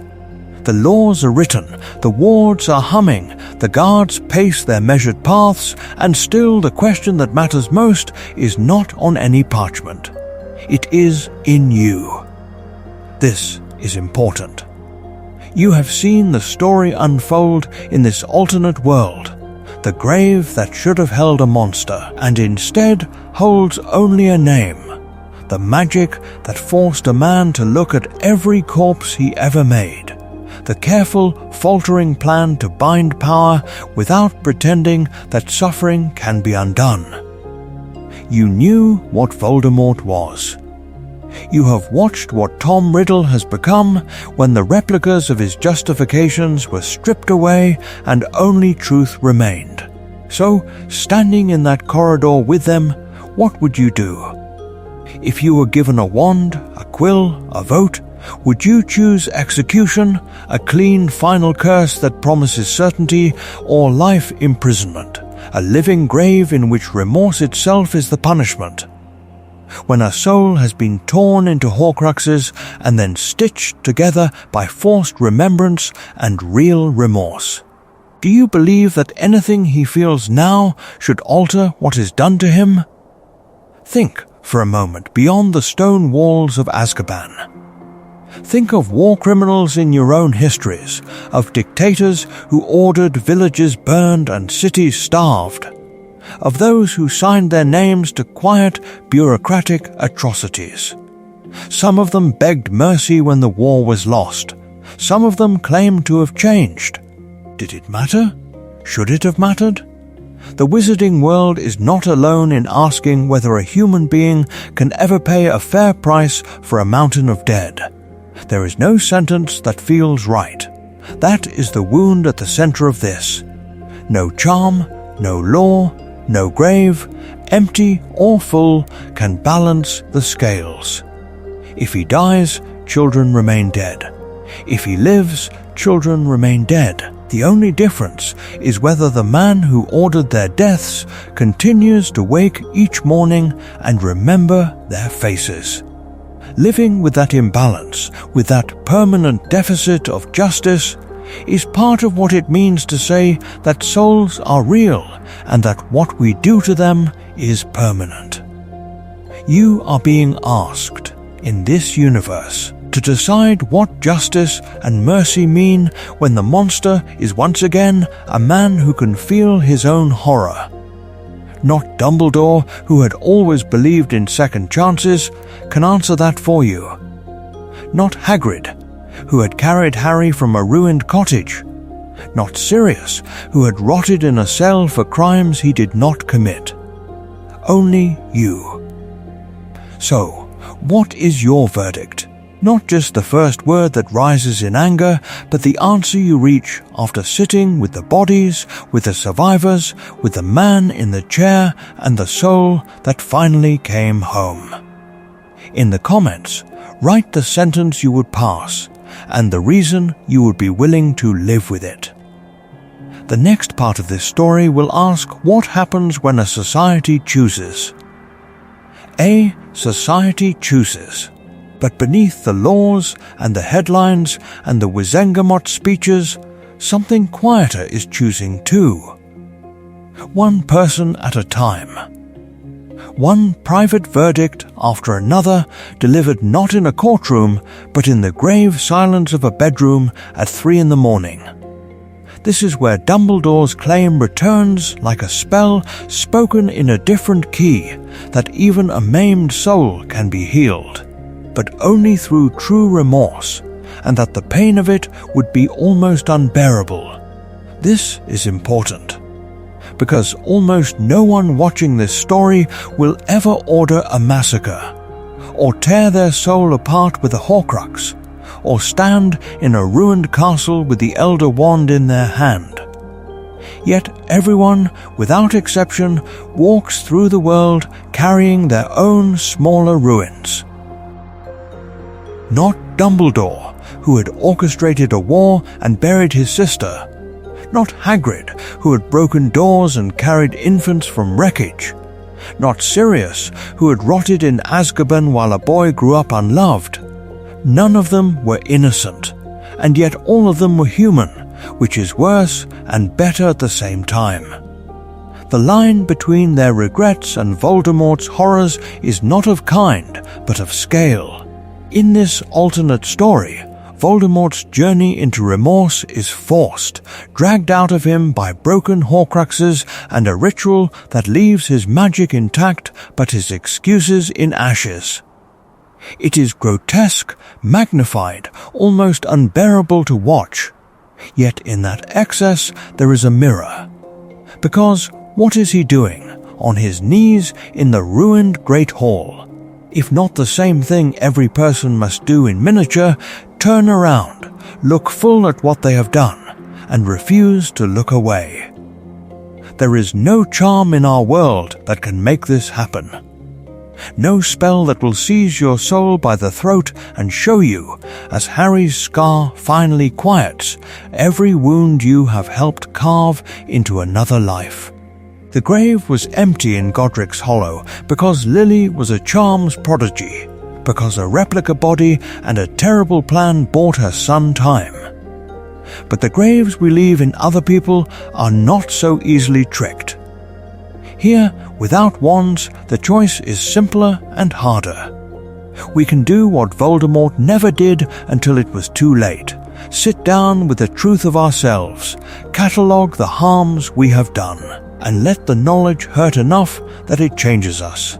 Remorse does not erase the past, it does not negate consequence, or restore the dead, or guarantee forgiveness. It can, however, alter the person who feels it and, if a community is willing, reshape the way that community holds both justice and mercy.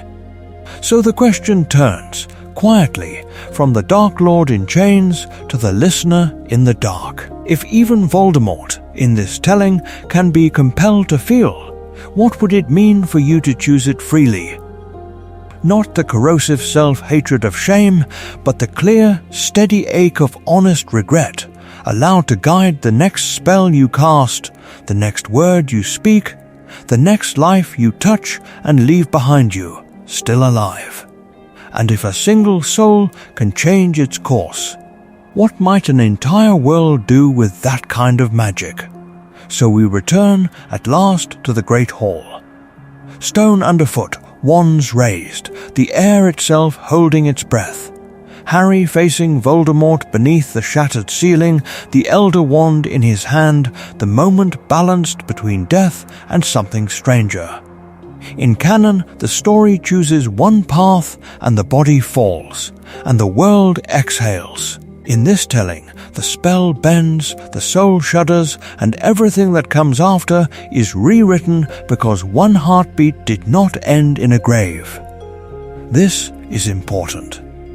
Because beneath all the duels and corridors and whispered prophecies, the question was never only, how does evil die? It was always also, what happens if it is forced to feel? What if the scariest thing is not a monster without a soul, but a monster who suddenly has one, who must sit with every name, every scream, every child's empty bed, his magic made permanent?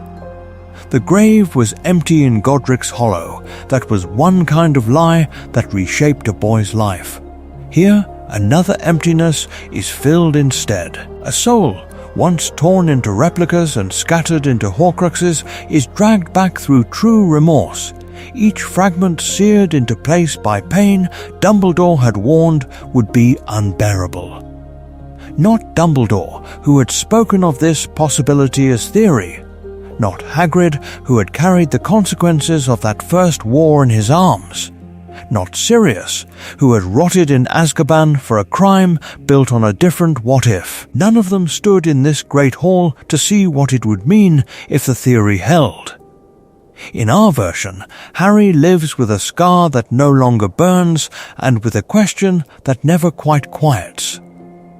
Tom Riddle lives, diminished and alive, in a sea fortress where the waves write sentences against the stone. Hogwarts stands, lit at dusk, teaching not only defensive spells, but the anatomy of regret. A war memorial gleams in the square, names carved in cold precision, and somewhere a child runs a hand over the letters and realizes that history is not just about who died, but about who chose differently too late. But this is only one fracture line in the story. Lily was a charms prodigy, and one altered charm in a cottage made another universe where the grave was empty and the parents watched from the shadows. What if Snape had turned away a year earlier? What if Draco had lowered his wand on that tower? What if the Elder Wand had chosen, in that instant, to refuse everyone? Each fault line is a door. Each door opens onto a world as complicated, as compromised, as human as this one. If you want to keep walking through those doors, to follow not just the twist but the cost, you are invited to stay. Subscribe, like, share this with the one person you know who would argue with every choice and still listen to the end. There will be other nights, other graves, other spells taken apart until the truth inside them shows its face. And so the camera pulls back. From the sea fortress where Tom Riddle sits alone with his memories. From Hogwarts at dusk, windows burning like small stubborn stars. From the war memorial, rain tracing the names like tears. If magic cannot mend a soul without pain, if every healing is also a burning, then the last question lingers in the dark between frames. When your moment comes, when the wand is in your hand and the past is suddenly heavier than your future, what would you be willing to endure to heal your own?